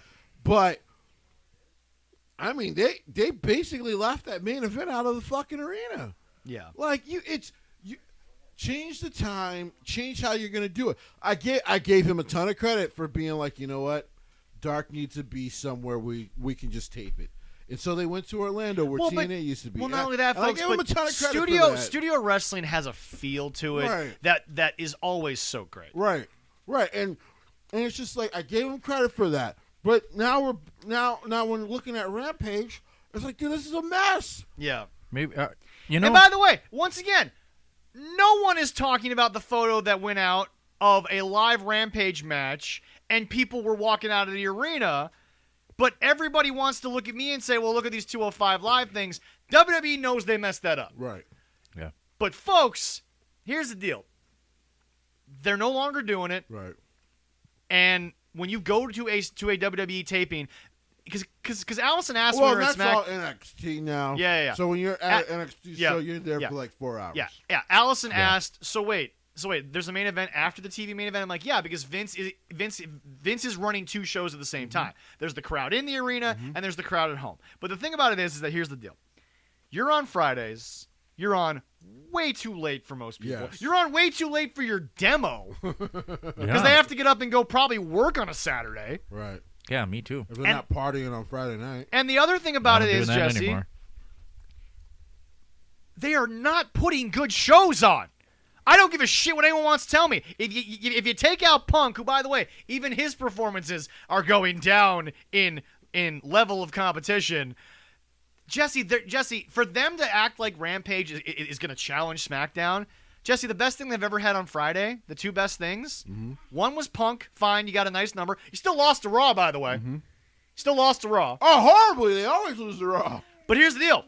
Then there was the other thing. Yeah. Jesse, the best thing was on YouTube. I know. Your dream of having the American Dragon and Minoru Suzuki on American soil was on YouTube, not live television. Right. Which, by the way, Vince would have never let happen. No. If anybody does that, they're fired immediately. If Vince finds out about that, they're fired immediately. We're changing the whole thing. No way Vince would have let that level What of would you match. think of them maybe moving it to Saturday? No. You know, don't think Saturday? Here's why I say Is no. that because of college football season right now? No. Here's why I say no to Okay. that. Forget college football because that's a part of fall. Yeah. Forget any other sport. Saturday mornings were good for wrestling back when wrestling was more of a Saturday morning thing. Well, I'm not saying in the evening at night. No, so. hold on. I'm going to get there. Okay. But Jesse, that was from different territories. That Saturday morning was the territories you didn't see live during the week in prime time. The problem is, look at what happens on Saturday nights. Their audience doesn't travel to Saturday nights. They had a Dynamite do 400,000 and no one's talking about it. That was on Saturday night. So fuck all you people that say you're a diehard, because guess what? Why is Wednesday better than Saturday night? Are you kidding me right now? Why is Wednesday night, middle of the fucking week when you should be at work? I can tell you the biggest reason why Saturday night doesn't usually Please work do. for wrestling companies. It's nowadays, it's because no one's going to be home to fucking watch. Okay. That's all right, man. I would just kicked my garbage can over. He's so angry about the question. Well, just look at the lid. It's all right. I know, what a dick. But yeah, here's the thing. Because I don't disagree with your premise, but it's also like I'm always shocked when I see the NBA do so well in ratings on a Saturday night. But when I think about it in the winter, I'm like, are you really going to go out? Probably not as many people are going to go out. Or, there's also a lot of people who will watch the sports in bars and stuff like that. Wrestling on a Saturday, unless it's a pay-per-view, usually people don't care. Yeah. Even hardcore wrestling fans. That's what I was just throwing care. out there. I mean, maybe they're going to have to try again on either a Tuesday or a Thursday. I mean... Because they don't have the balls to go up against Monday Raw, so... Well, they would... Because Raw already competes with Monday Night Football every week. They could put their balls out there and show them, and they still wouldn't win. I mean, listen. If they feel they have the balls to do it and want to do it, Eric Bischoff and Hulk Hogan tried to do it and horribly lost that and compete against Raw, then go. Well, for it. they did good for 83 weeks, and then they screwed up. No. This was the TNA one where they tried to compete against Raw by having an hour and a half of TNA every week. And All right. Unless you were a TNA diehard, no one cared. TVs were not popping back and forth during that. No. Either they're going to have to try a different night, or they're going to have to They kill. don't have to try. It's sitting there. They Thursday have to. night. I mean, Thursday night? I think Thursday night is because right now Impact, while Impact is great, Yeah. Access is not in a lot of homes. No. Now I get it on Spectrum, But hold on. but Quick question, though. But what Now- time on Thursday? Huh? That's interesting. What time? It's Thursday. so like 7 to 9. Yeah. So 7 to our 9? time 7 to 9 or 8 Yeah. 8 at night or Are they here's the still deal, going to folks. just do Jesse, I an just hour thought of show or something. 2 hours? Hour show. Hour Hour yeah. show? Yeah. But Okay, Jesse, yeah, that'll work. Jesse, I just thought of something. Could it be the reason why he said during the media scrum we're not changing nights? He went to the bathroom and he got an idea. I know. And could it be, I Jesse? made him stumble. Jesse, maybe Tony doesn't have as much clout over at TNT that he's leading on us to believe. Could that be a thing? Yeah, Could they be yeah. saying no? You're locked into this. Here's the thing. Could be a possibility. You got something in your. Well, I mean, You got something in your beard. there's always something. All right. Yeah, that's fair. You can say that. Hey, you got something in your beard. I save it for later. That's what's there. I wish it was that. And my kids laugh at me when I say I'm that. very alone. Here's the thing. Yeah. I I don't understand. think that matters because he plans on moving both shows. They plan on moving both shows to TBS anyway. Is Rampage going to TBS as well? I haven't heard anything about Rampage. Well, except for now, that'll stay on TNT. yeah. It'll be in TBS. Yeah. Those numbers, why not? Yeah. It does about it. It doesn't even do close to what the Big Bang Theory reruns do. It doesn't. Not even close to the fucking Family Guy reruns do. So like, Seth Even if- MacFarlane's making more money on the American Dad contract than the Family Guy contract right now, and yet they're still pulling in better viewers. See, Right. It's that's the bad. show he doesn't even care that much about anymore. I could look at the two. It's like Rampage or repeat of Family Guy. Yeah, we'll go Family Guy. Well, I've seen Family this Guy. episode. It was a good one. I'll still Family watch Guy's it. always good. Yeah. But here's the thing. I'll still watch it. Family Guy's great. But here's the thing. It's you got to get off of Friday night. It's not working. I don't want to hear about Demo God and all that shit anymore. It's clearly not working. And two, Well, then you talk to Eric about why the demo doesn't matter because he won't listen to me. Eric Bischoff said it right there. The demo doesn't matter. no, How many And households? you said, and Jesse, you said if you were running AEW, you'd bring in Eric to handle your TV side of things because Yeah. that's what Eric does best. well, that and then just well, I wouldn't mind being head writer, having that guy kind of go, I don't know about that. Isn't a bad idea. No. He's the only person. He's the only person in now 40 years who could say for over a year he whooped Vince's ass. Yeah, that's not the- a lot of people can say. But that's that. the thing, Jesse. I think it's finally time that someone says it. You didn't beat Vince. You beat Triple H. There we go. And here's a fun thing about this demo. Okay, Yeah, I am close to being out of this demo. you are. Okay, and I mean, technically, you've been out of it for 700 years. But well, that's true. Yeah. But you look at it too Your as birth like certificate says something else. I don't know. I why know we're lying about my it. mom forged it.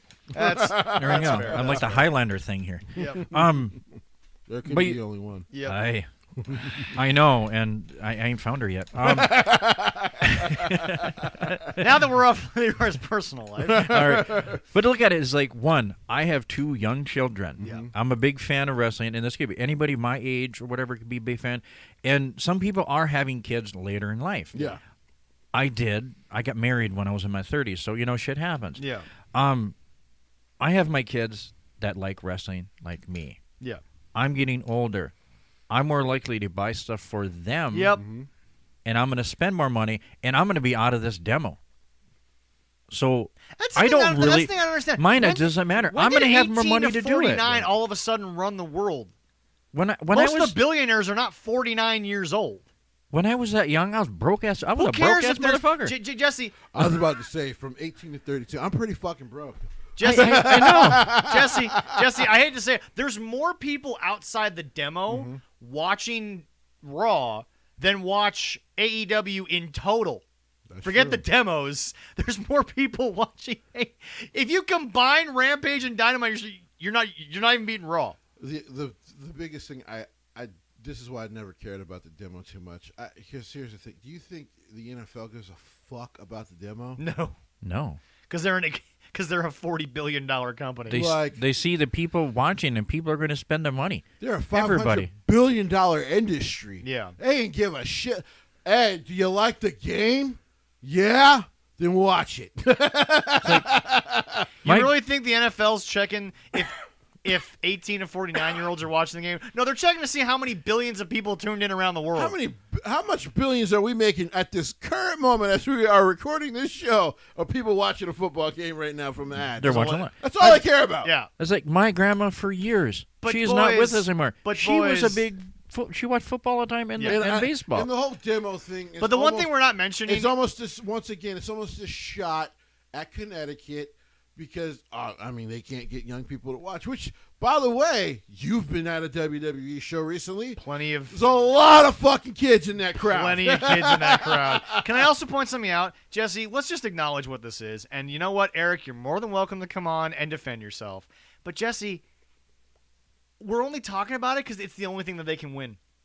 Quick question. Did anybody hear about the key demo before WWE? Ratings for WWE have been out for years. Right. We've been looking at them forever. Right. No one cared about no key demos. Right. Maybe now they- maybe the marketing department did for like a week. But folks, it's the only thing that you have. It's the only thing that you can grasp on. We're not hating. This is fact. Right. All these numbers are facts. You guys cannot produce a show, and here's why. You got the American Dragon, Bryan Danielson. And yeah, okay, fine. Jim Ross said Daniel Bryan 3 times last night. Oh well, he was in Hard not to. He was in WWE for how many years? He's going to the Hall of Fame when he retires. from Exactly. WWE, so. Yeah, I know. Just give Mr. Jim Ross a break. But here's the deal. Please, But come here's the on. deal. I kind of just want Jim to quit because of all the shit. I'm just Yeah, right? telling them You've got Bryan assholes out there. Danielson. You signed Adam Cole back when he was Adam Cole Bebe. Now he's just Adam Cole. You've got CM Punk. He's holding on to that, by the way. Oh, Me? he is. Me? Oh, yeah. And just like I say, the AEW fans about Jim Ross, shut the fuck up. You've got I have to say CM that. Punk. You've got this. You've got that. You've got Eddie Kingston, one of the realest promos in all the business. And but let us not forget what the E in AEW stands for. All elite. Be elite. All we do is beat our meat. The elite. Yeah, it's like Credit to Jim Cornette. That was him, not me. they take their 2 little fingers But and then. But here's the deal. That core of elite, it will never translate to more than the 870,000 you have. We No. have 2 years of evidence. We have 2 years of numbers. Don't give me this bullshit. Oh, we're new. You've done over 100 shows. Not even counting your live events. Not even counting your pay-per-views. Fuck this bullshit that you're brand new. You've had 2 years of television. You want to know what SmackDown did their first 2 years? Oh, it was a hell of a lot more than you'll ever see. He did monster numbers. Yeah. Folks, The numbers are so huge, WB The excuse had to is- sign him to an exclusive contract for 3 Leroy, years. Yeah. Leroy. Yeah. Next week, write this down. Oh shit! All right. The excuses that AEW can no longer use. And we're gonna list them out. It's gonna be fun because sorry, Eric. Again, it's all of it's been their words. Nothing's gonna come from us. Well, since we're gonna do that next week, let's actually give them some credit. We're gonna give them some credit. Let's give them some. We're gonna give them some credit. Because We the have pay-per-view last night was actually good. we have some results. So we're not going to talk about Jericho, are we? Oh no! We're gonna. Oh, we get will. Oh, we no, will. next, Jericho. no, We have next no week. choice. Next week we won't talk about him, or he's the biggest excuse we can't talk about. Eh. Oh, he's an excuse of a human being. That's for Oh, sure. boy. Well, All right, so I here we loved- go. I loved him back in the day. Here we go. The results.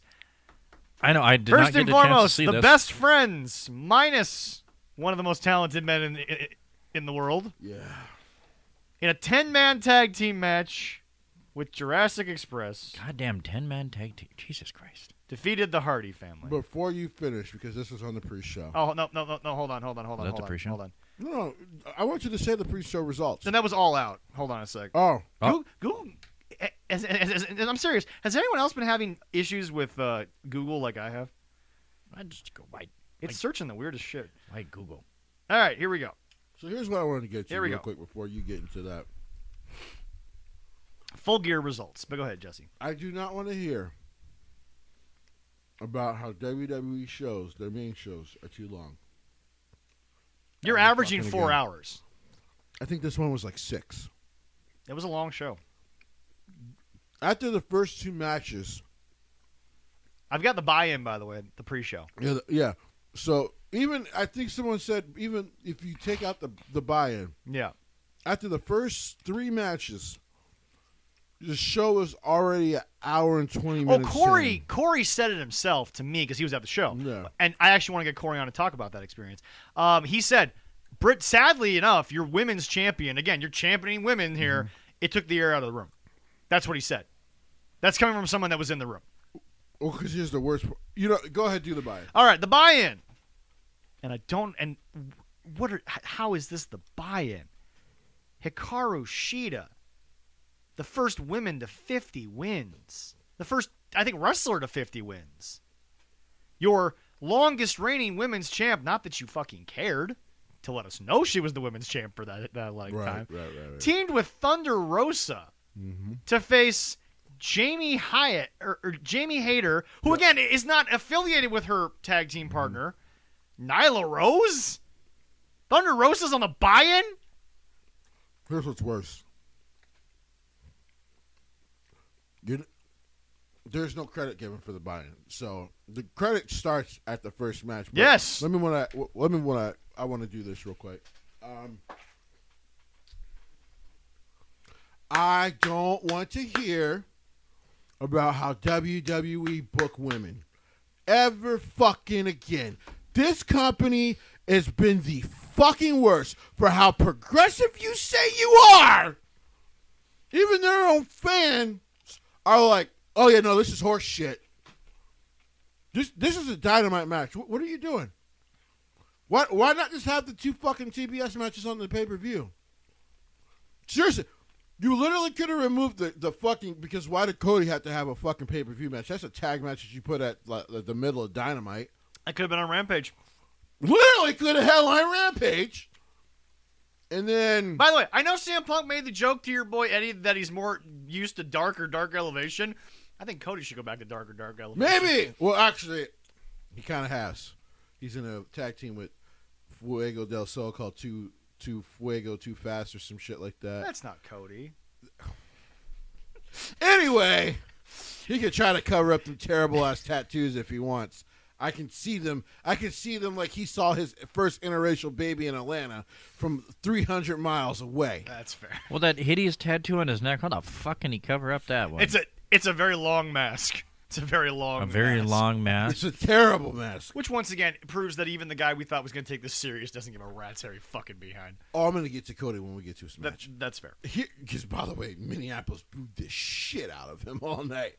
Here's the thing. Thank you, Minnesota. If you think New York has high standards, and you do, sir, Minneapolis, we saw the AWA for a long time. Minnesota Oh, is hell what I yeah. like to call honest. if you suck, We're gonna we're tell gonna you. tell you. In a nice way. Because as you left the arena, as you could tell, it was snowing, so a lot of those fans had to drive home in that shit. Yep. So if you suck for 10 minutes, they're going to let you know. Because that just reminds them, fuck, I have to drive home in this shit. Yep. Yeah, so that's what you I have said. these 4 women who are part of the TBS Championship tournament. Just have the fucking matches. And Jamie on the Hayter, pay-per-view. again, is not associated with Nyla No, she's Rose. not. What is the point of putting them in a tag team? There's no point. Because they have no idea what the hell they're doing. Hikaru Shida must be the most patient woman of all time in pro wrestling. And after watching the Luna Vachon thing, that says a lot. Because I don't know how the fuck she goes and works there still every day. They treated her championship run like shit when she clearly carried a division on her back that you still book shittily. Now, Jesse, I understand maybe why Shimmer. and here's or- what's Hold worse. on. Hold on, before we get that. You blew your load on the her and Serena Deeb thing. That's true. That should have been the pay-per-view match. I And understand I'm why spent. Shimmer or Stardom has smaller belts because that's a cultural thing, and it's obviously also the women are much smaller. Correct. But what is an American promotion doing with that belt that she held? That that was an insult to her. It's supposed to be. Here's the thing. It looked more like a toy than what your kids have. So it's supposed to be kind of like a replica of the NWA Women's Championship, which of course was very small. and was also Yes. another era where women's wrestling was not taken seriously. Correct. Sorry, NWA, it wasn't. But that's why you don't do that. WWE gives them belts that look like the Men's titles. Yeah. Now Like- maybe Like they the don't like need the them. one my daughter has and my son have. That's right. Very yeah. good. They're very good replicas. Yeah, right. there. I'm buying my own. Now So. to be fair, maybe they don't need 2 main titles on the WWE. Fair enough. That's a different discussion for a different day Yep, that no. I'm willing to have with anyone. Yep. But this was a waste of those 4 women's time, and then the second buy-in match. What the fuck are we doing? They don't know. What are we? So WWE is the only American company that has repetitive, stupid booking. WWE is the only sports entertainment wrestling company. Really, guys? Are we still pushing that shit, guys? Oh, we are. Like, They don't have the second one on here. And I'm looking on Wikipedia. so I believe it was the tag match. It was another tag match. It was I think Orange Cassidy was involved in that one, wasn't he? No, No, I don't think so. no, that doesn't show it here. Yeah, just on Wikipedia. The very first match, they're pretty good. Is, yeah, and has CBS. By the way, funny story. This is the review of AEW Dynamite, but the heading is CBS WWE. Anyway, the first match, which is where we're going to give a little All compliments right, here. let's get into the pay-per-view. MJF versus Darby Allin. Yes, This match, banger. banger. The whole story was Why you're not building around these two guys right now? If they're your pillars, I'll never understand. I don't disagree. Especially has since no idea Darby's what going to be he's- gone in 3 years anyway. he has no idea what he's doing. To be fair, I don't think this match even was his idea. I literally think MJF and Darby came up with this themselves. Oh yeah, no, definitely. Well, yeah, I mean, they This are. seemed to have nothing in it that was a weird sort of. Oh, I got another whole bottle in right, cool. kitchen This seemed in to the have fridge, nothing to do We're with. pouring each other the most tasty cold water from Lake Superior. Damn So. straight. Hey, This had nothing to do with stupid elite booking. There was nothing weird brought into this. This was serious virtually throughout the entire build-up. Correct. Yeah. And the story was that what was predisposed in a couple of promos was Darby saying, "Listen, you're not going to get the best of me, and I'm just going to beat you in a straight-up wrestling match." Yeah. Because that would be the way to humiliate who is a really good wrestler in MJF. Yes. Like, he's such a great promo. It is true. Like, he also said it in a promo, I think, like, people forget how great of a wrestler he is. And he's like, yeah, no, because he's such a damn good promo. Well, he also never wrestles in AEW, so. I think that's their way of Once on a blue clamoring. moon. Your way of, like, that's their way of building to, like, clamor for him to, like, wrestle and lose, is that you don't actually ever see him wrestle. And when you see him wrestle, he just wins anyway. Shouldn't you be doing that with a guy who, I don't know, was gone for 7.5 years and, actually has a name that is built on he doesn't need to wrestle every single day. Well, at this juncture, he would beat him. Because we'll get into CM Punk later. But the whole story was that he didn't want to do the hardcore shit. He wanted to beat MJF in a straight up wrestling match, which he did not. He did not. The winner was MJF, and MJF once again shows you he's one of those heels who can out wrestle you, but he's outthinking you. Jesse, I know this might be a little presumptuous of me. Maybe I'm jumping the shark here, but MJF versus the King. I almost choked on my water. Here's the thing. As great and as young as MJF is, he's great. Yeah. I love him a lot. One of the brightest things in the AEW. Yeah. He ain't JY. It's like when someone comes to me, right, and they're like, yo, how great is Tom Brady? I'm like, wait a minute. I hate to say it. I don't like Green Bay. It's cold as fuck. I hate cheese. Yep. I don't hate cheese. They make me hate cheese. They make a lot of people hate cheese. So, unless I go to the Mall of America and they age cheese, I got. Oh my god. Well, that's delicious. But that's. Can you not be a fat guy on the show for like 10 seconds? To be fair to him, it is delicious. Damn good. It is good. It is yeah. good. See, it's but outside of that, I go. Yeah. Tom's great. All those Super Bowls, he's going to the Hall of Fame. Yeah. Oh, yeah. But Aaron Rodgers is a bad motherfucker when he throws that football. He is. And I hate that he plays for that team, but he's a bad motherfucker when he throws that football. Or like someone comes to me and they go, man, MJ's the greatest of all time. And I go, I don't know. LeBron might have not won 6 straight. Yeah. But he's been to 12 finals. I've also said this before, folks. Jerry Rice has the records. If Randy Moss had cared even a little bit, 9 years he would have broken every record Jerry had. Because Randy Moss... If he wouldn't have had the 2-year lull that he did in Oakland, he probably would have broke all Jesse, of it. Jesse, I know it's a lot of bad memories for you, but even one of the greatest corners of all time who played for your team could not cover Randy Moss. Their asses whooped right now, too, so that's nothing new for me. I don't think anybody could have covered him. But here's the whole point of that. Yeah. There's levels to this shit. That's the there's levels to this. And MJF is great. Yeah. Oh, yeah. But Jay White? Yeah. You don't want none of that smoke. I'm just saying... Let Jay deal with the Tongans. Yep. We're going to get that excellence. Yes. Don't bury a young boy. That's fair. We went on to the AEW Tag Team Championship match. The Lucha Brothers versus FTR. I liked it. I'm about to say, some people will say there was no way for them to follow up their classic with the Young Bucks, but the problem was the Young Bucks ruined it at the end, which is what they always do. You mean the last 10 minutes? Which is what they always do. Yeah. I am confused because I thought this would be a way to really start to push FTR without the Bucks needing to bury them anytime soon, hopefully. And yet, listen, I'm okay with the result. No, I know, but it's just like. But to answer your question, we're just gonna send FTR to Mexico and be like. But to answer your question, I've said it on the show numerous times. Yeah. And I'm no longer going to ask rhetorical. Does this not make me right that You make me wish I had kids because there's Halloween candy all over the damn house right now. Right. But Jesse, does this not somewhat make me right when I say the Bucks are in Tony's ear saying that the Lucha Brothers need to have a long reign? It's possible. I can't tell you no, but I can't say yeah. But I can also say clearly they're still in his ear. Yeah.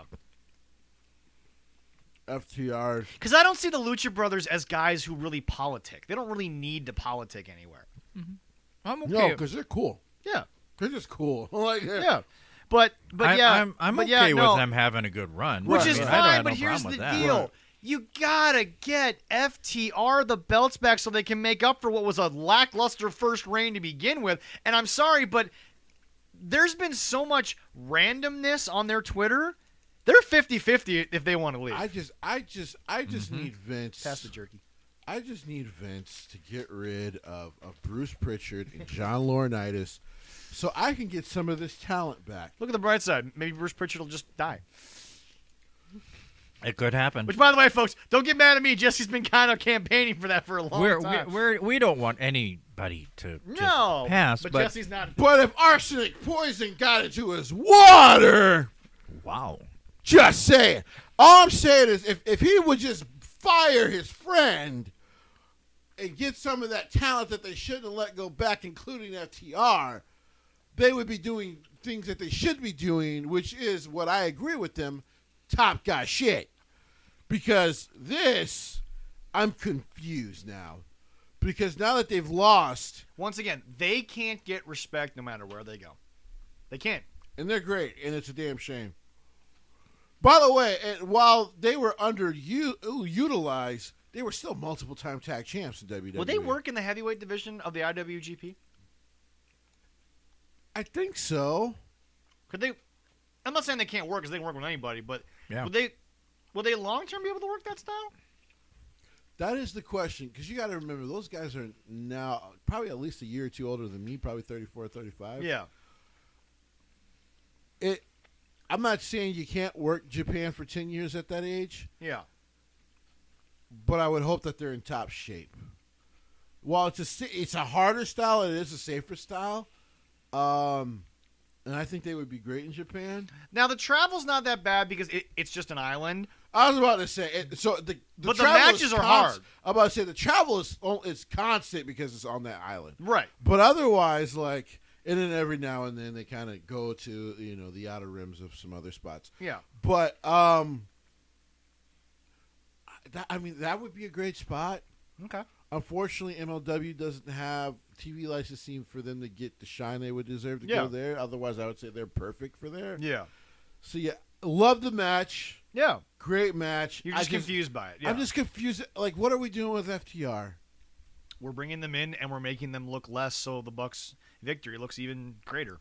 Sorry, we are. Then Next match. Miro, God's favorite no longer champion, versus His God has forsaken him again. Yeah, FTR 34 and 37. Okay, so they're yeah, still yeah, young. yeah. Yeah. To be fair though, God is probably also telling you there's a thing in your mailbox called divorce papers, but He's not going to divorce that woman. Well, hell, there wasn't. Never in my mailbox. It's like, bitch.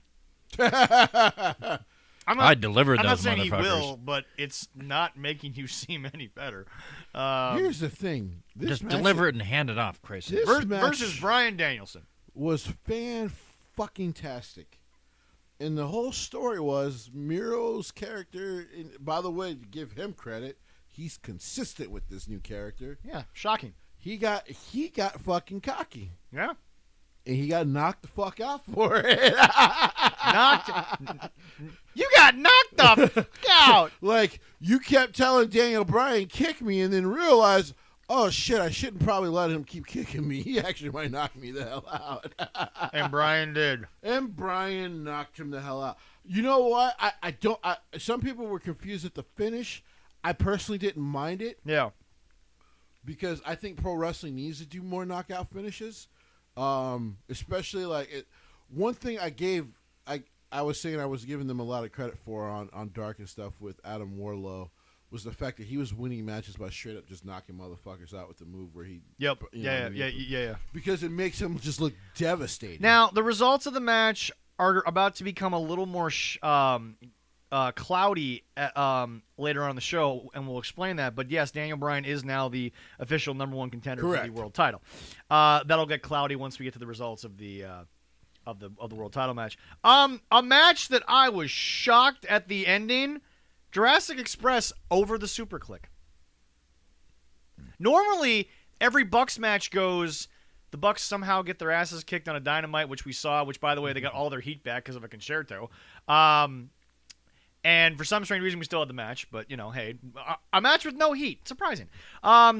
Jurassic Express and Christian Cage still go over on the Super Click. But Jesse, hold on. Before you go on, this is very important for you to explain yourself here.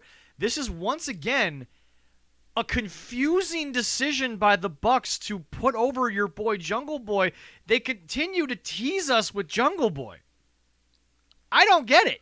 This company apparently is deeply invested in Jungle Boy, but the problem is they fail him every chance they get. I'll explain quickly. So he gets I'll call it their version of a Royal Rumble win. Yeah.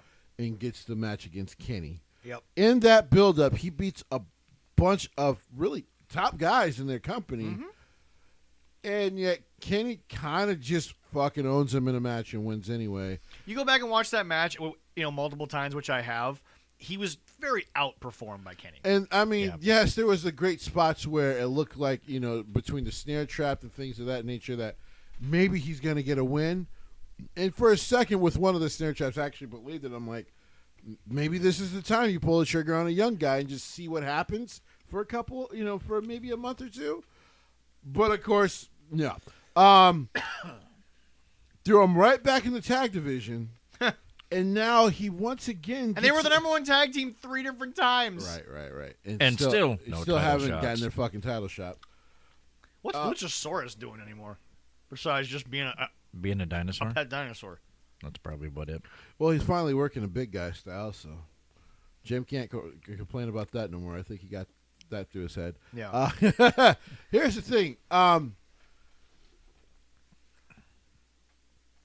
This was I thought it was a fun match, but it's confusing in the sense that, like... Well, but when Adam gets in between the four, it's hard for him to really do comedy when it's in the form of a match. Right. When you're in a Ghostbusters uniform, it's easy. That's not a euphemism. I think Adam is destined to do great things in AEW because he's Adam Cole, but it's... Listen, I'm going to give the Bucks all the credit in the world because I didn't think it was in their nature to put other people over. But then again, also, to quote Jim Cornette, this match with the rules, kind of a lazy booking because it had to be false count anywhere. We couldn't just have a 6-man. You know why they had a fall. They don't respect the refs any fucking way.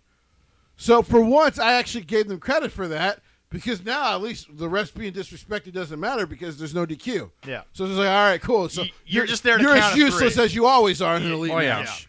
Yeah. And they had Rick Knox, their favorite corpse referee. Once again, absolutely a fucking useless. The worst referee in the business. Useless. And then there's brand new guys currently at the Academy School of Professional Wrestling who should never watch a Rick Knox. And then Aubrey Edwards, anytime she's a part of an elite match, she becomes useless. Like... They just refs don't matter. To be fair though, her credibility got killed during Jericho's Stadium Stampede challenge. That was the moment her credibility went to shit. Sorry, Aubrey. Yeah. We do love you, but fucking bitch, come on. And I'm talking about Jericho now. No, I know who you're talking about. I know we're all talking about Jericho. Right. But no, I was surprised because you would think a match of this caliber that really wouldn't have mattered because sadly it meant nothing. You think they would have just given it to themselves. I gotta be honest. Oh, I thought Luchasaurus was going to take the pin because Christian Cage was going to turn heel. Yeah. But they didn't do that. No. So the Young Sucks surprised us. Yeah. I got to give them credit. They put over somebody. Maybe Christian had a part in that. Like, hey, I have a question though. If you really want to put over a young guy, let him win. I have a question though. How many more times can we? And this is a legitimate question. How many more times, Leroy, can we put over Jungle Boy?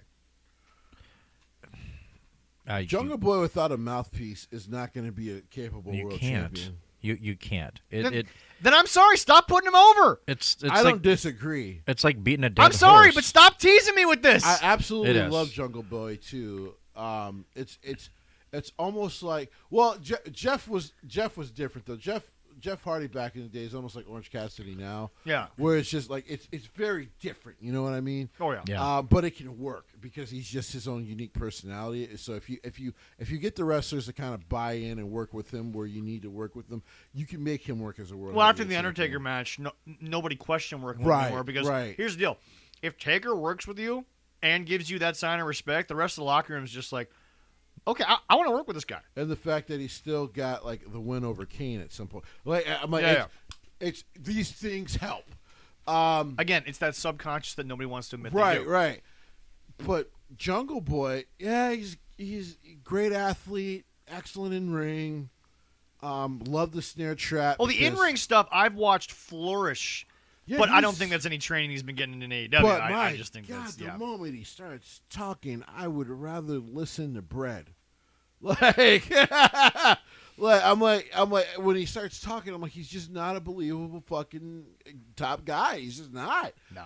But having Christian Cage with him helps to try to build that skill. But we'll see. We'll hard. see. I like I said, overall, love this match. Oh yeah, no. And I give all the credit in the world to the Elite for actually putting a guy over. Really, the Super Click. Yeah. Really, yeah, that's who it was.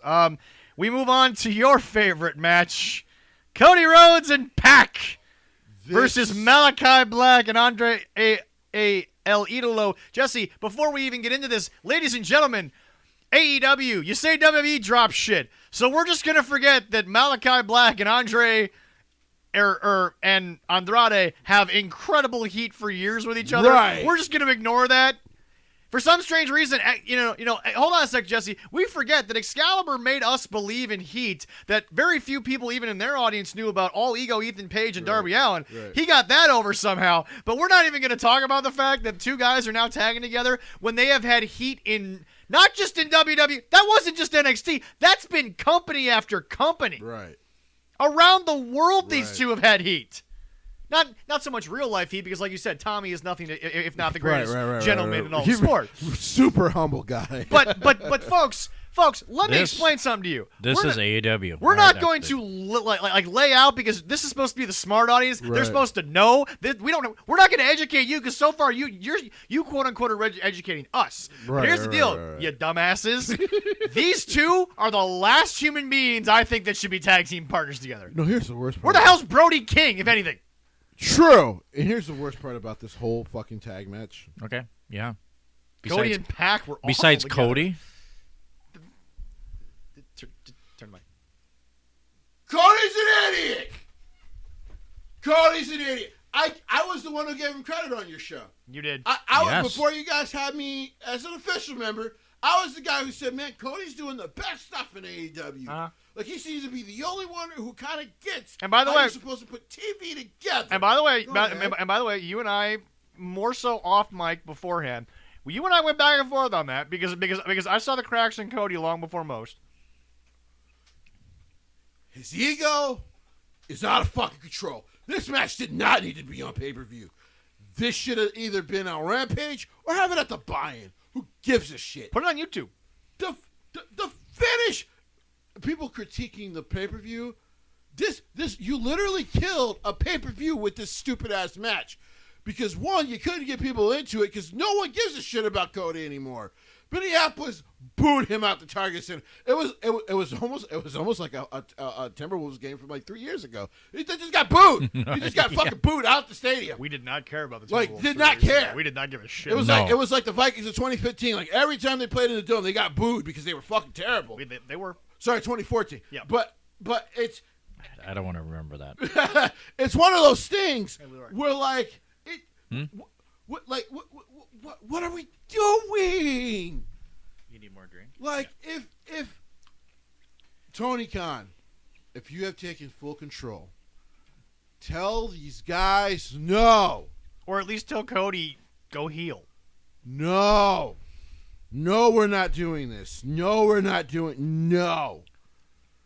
Just take the heat. You're the boss. Another question. When Papa signs the checks, just say no. What was the point? This did nothing for anyone. What was the point of... And by the way, you take the guy who you tried in WWE to make a babyface, and then he killed it as a heel. Right. You're trying to make Pac a face? What are we doing? Of all the egregious things in this match, that's the underrated one. The only thing that would have made this worse if Brandy would have tranced her little ass out there for no fucking reason. Oh, thank God. I was waiting for it, by the way. Minnesota's not that racist, folks, but we would have booed that bitch out the building. It would have seemed like you were in the South in the 1950s, and she would have deserved it. This... Atlanta, where they had the first interracial baby. Right. Like there's not a bunch of half-black babies in that crowd. Here's the thing. Yes, that's Minneapolis, people. That is a cultured pot of cultures. A cracking pot. What the hell is it called? Melting pot. A Thank melting you. pot. Thank you. A melting pot of cultures down there in This is Minneapolis. how angry Cody makes Jesse. He just can't. can't He doesn't get his understand words it going. anymore. Yeah, but they killed it so But bad Cody betrayed him. So that the next match got no heat whatsoever. No matter how hard they tried, you literally killed all momentum for the next 2 matches because no one gave a shit about this, and the fans literally were like, "Well, we're done. We don't care." and they were like what, an hour and a half, 2 hours into this. I think at this point there's like 2 hours in. Yeah. All right. Wow. So You know, they could have been at a better show that we were at. Oh, on by the way, Saturday. folks, once again, Cody Rhodes gets a win, and we don't know why because he's not going to do anything with it. Because he's Cody Because he Rhodes. can't win the belt. I didn't know that. What? I walked away. I walked away from this match. This is true. He actually told me this last night. He did not On my finish notes, the match. I walked away because I couldn't stomach it. Like, I don't even know how Corey and those guys sat in the crowd and just booed him. I'd have been like, I'm going to go take a dump. I Like, was just going to say, you probably went to Like, take a poop. right, I that understand. that would have been the time to go to the concession stand because the line would have been gone. Right. And you wouldn't have missed anything. Right. Like, I wouldn't have cared. He actually won? Yeah. Go away. Like, that's why you're getting booed. Just go. You don't want to turn heel. Go away. Go do the movies. Go do the shows. Just go away. Go hang out with your only, half-breed baby in Atlanta, which is fucking false, by the way. And because how do you kill a pay-per-view because of your ego? Next match, man. On the plus side, it actually looks like, according to CBS, at least Pac got the win. Next match, please. CM Punk versus Eddie Kingston. Women's Championship match was next. Not according to CBS. CBS is off then. Oh wow, CBS didn't even have the women's title match. Sexist. So, But no. It's actually good that happened because, like I said, Corey specifically told me, and Corey's tried to defend AEW on the show numerous times. We have no issue with that. Right. But no, Corey even himself said nobody had any care about this women's title match. Why do you call yourselves progressive? You have this horrible buy-in match, and then you also shit on the women's title match. And I mean, they semi try to protect Ty Conti in the loss, but here's the thing. I also hate to say it. Look, I get their fans are like into Ty, and I love Ty, but I don't think she was I wouldn't built. have put her. Yeah, No, God, I agree. no. I wouldn't have put her in a spot. There's No. no way. Leroy, Not yet. Yeah, no. Leroy barely knows Ty Conti's on the roster. Like, No offense, fuck is Leroy, that? but Ty Conti's there. But you didn't realize Yeah. that she was apparently now built for the world title picture. Is she? She was in the match. she was the number one contender. Here's the thing. That's just- You could have waited. Despite the fact number one is still Big Swole. You coulda- Anyway, And is she getting a title match? she's No! been number one 4 times, never gotten her title match. I'm not even going to get into that. Let's I'm just see saying here. black wrestlers is a reason to go to Vince right now. Here's Oh, the thing. Wikipedia, they have it on here. okay, good. Wikipedia is Here- more up than CBS Sports. Sexy CBS. We love you, CBS. We are so going to get courted on that. On Yeah. fucking- We Here's the thing. You could have waited. You could have waited. Just don't even have fucking Thunder Rosa in that fucking tournament. Just do the match now. That's the only match in the women's division your fans want to see anyway. Yep. Just do it. Yep. Pull the trigger, as we say. Come on. Here's the worst part. Here's the worst part about when you book something like this is that you hurt a young woman like Ty Conti who has busted her ass. For you, by the way. Yeah. Busted her ass, After getting humbled. and she needed to. After hearing all the stories of what happened in NXT, she needed to. And has become one of... And by the way, those stories, unlike some of the Keith Lee other stories, those have been backed up. Well, I mean, they didn't release those stories. That was from, like, wrestlers that either used to work with her. It, like when other wrestlers say that shit, then it damns you. But here's the thing. She's worked her ass off, become like I said, the smart thing that they did was, that Tony did, and it wasn't sexist, was go, listen, you have this great welcoming personality. Use that as a baby face. And it's gotten her over. that's why Dominic Mysterio Right. is over. Right. Because Dominic has what his father always did. He looks sympathetic, Right. even as taller size. Like, if you can get people on your side with just your personality amplified, just do that because that's going to work. And that was brilliant because she was kind of going through all these different phases. Yeah. And yet, we do this match, and as this match is going on, you're like, well, Reba and fucking Jamie Hayter are going to interfere, which they did. Yep. And then Britt Baker cheated, rolled up to win. So we got a WWE finish at an AEW show. Well, but everyone says Roman matches are predictable. Yeah, but he's still Roman fucking Reigns. I mean, come on. You're going to watch no the goddamn shit. match. They might be predictable, but for 25 minutes, you are fucking invested. Well, not to mention the fact, Jesse, we all know that when Roman finally loses, someone is going to spend a couple of weeks on the Usos. That's part of the reason why they're interfering in every Right. match, is that whoever finally gets Roman is going to have to take the Usos for a couple of weeks, maybe a month before the the pay-per-view. Right. That they're building such a side story to Right. that. Right. That as much as it bothers you in the moment, when you look long term, which again Vince does, which Tony By does the not. way, if it as a heel, they should bother you that they're always there. Yeah. It's not like he tells them to come out. They just You're do not it. supposed to like this. Enough with the veil is gone. You're still not supposed to like right, it. Right. Like, And by the way, the fact that you heels. don't like it means that the veil may kind of be there a little bit more. like their heels are supposed to fucking annoy you a little bit. But when they're anyway, always now we interfering. get to the match that basically had no choice but to try to bring the room back. CM Punk versus Eddie Kingston. I will give them a ton of credit. What a start, though. The match opened with Eddie just like... Well, the build-up, I give them all the credit in the world. This was literally maybe 3 weeks to build. Oh, yeah.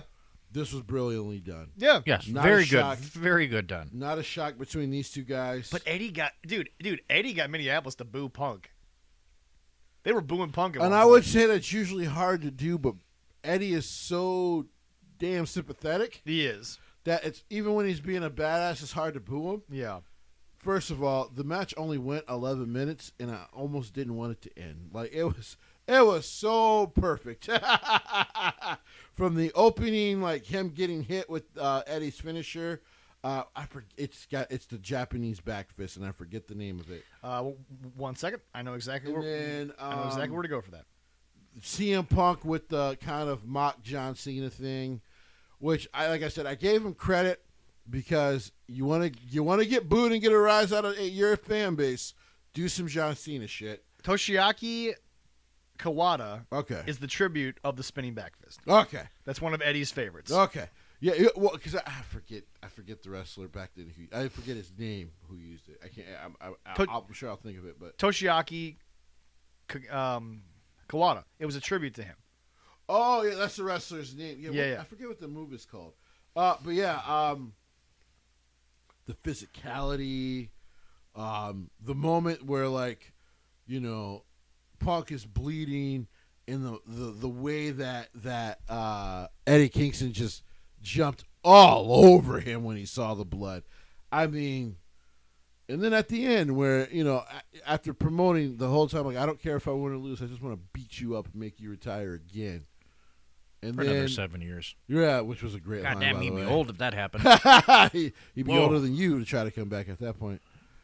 But then It's just not good. He loses the match, and it's like it all comes to him that even while Punk is trying to give him respect, like, damn, I actually did want to win this match. I thought this was brilliant for like 15 minutes.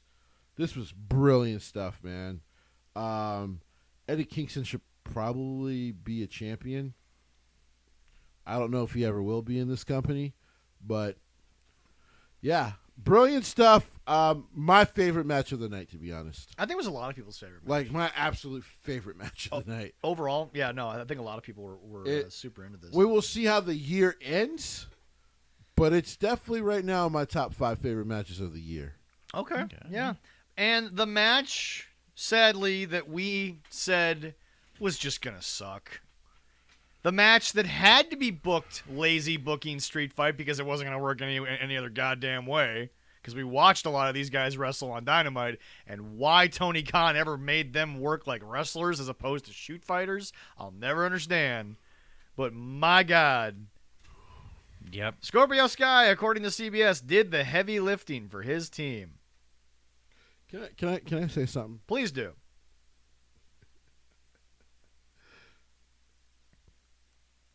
Santos was the biggest fucking child I've ever seen in a wrestling ring. So there was no selling it all from this guy. He was just happy to be there and hit moves, get up, get hit with moves. So immediately I was like, Baron Von Raschke was part of this, by the way. which good on them for getting that Minnesota legend involved, but the moment I saw Santos do all his no selling and that big ass fucking grin on his face, I was like, this match is a joke. I'm going to take it as such. Let's just enjoy it, right? So he's taking all these moves. By the way, here's what pissed me off, though, because they're setting up like they're just going to go fight. And you know what happens? 4 guys on one side get out, 4 guys on the other side get out. It's a street fight! Why are you tagging?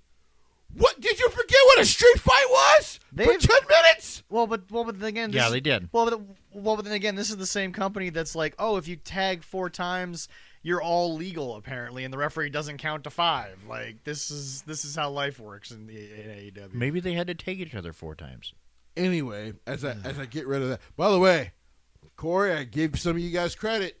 You booed when you saw them because you're like, wait a minute, this is supposed to be a street fight. The fuck are you guys doing? Now, don't get me wrong. Don't get me wrong. WWE a lot of times will forget some of the rules. Like once in a while, you'll get a 5 count in a no DQ match. Once in a while, you'll get a rope break in a no DQ match. Sometimes they'll tag in and out. But at least WWE is consistent throughout that one match. Yeah. At least if you see a 5 count in a hardcore match, or you see a rope break, it works on both sides. At least when there's tagging in and out, both teams do it. This was just a clusterfuck. That's all this was. Yeah, that's the best way to put it. Men of the Year got nothing from this. So Scorpio Sky, I ask again, how's that brass ring? Huh? How's that big piece of gold you got in your home? They even took that out. Like they even took him out of that match. He never even got the shot. If I remember correctly, he never even got the title shot. He got the title shot. Oh, he did? lost. Okay. Yeah, he lost. Yeah. Cody beat him pretty quickly. Oh, yeah, he did. Yeah. He beat him pretty quickly. It wasn't even for the world title. It was for the It was TNT TNT championship. Yep. Fucking useless. So, by the way, it forced him to turn. Actually, I apologize. I think that was a great Brody Lee that actually beat him. I apologize. I'm pretty sure that was Brody Lee. Yeah. But it still didn't do anything for Scorpio. did nothing for you. No. And Ethan Page, hey, welcome.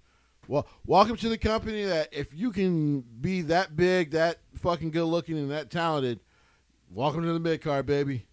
Enjoy it. Only reason you were second to the last match is because Jericho was a part of it, and his ego will not fucking allow him. Oh, speaking of his ego, you piece of shit.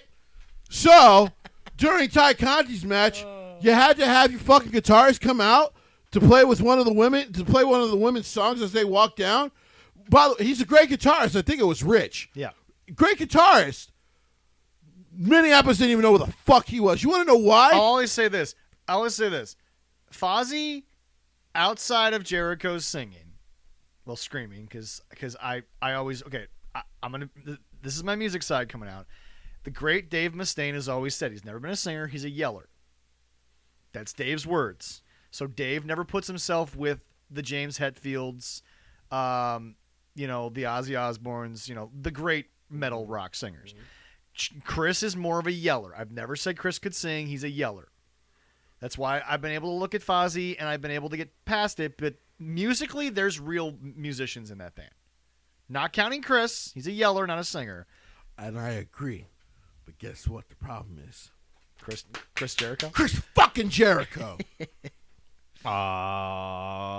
Cool. We all have to watch in January what they recorded on that fucking ship. Yep. Just to remind everybody, we're going to have to watch that. No, do we?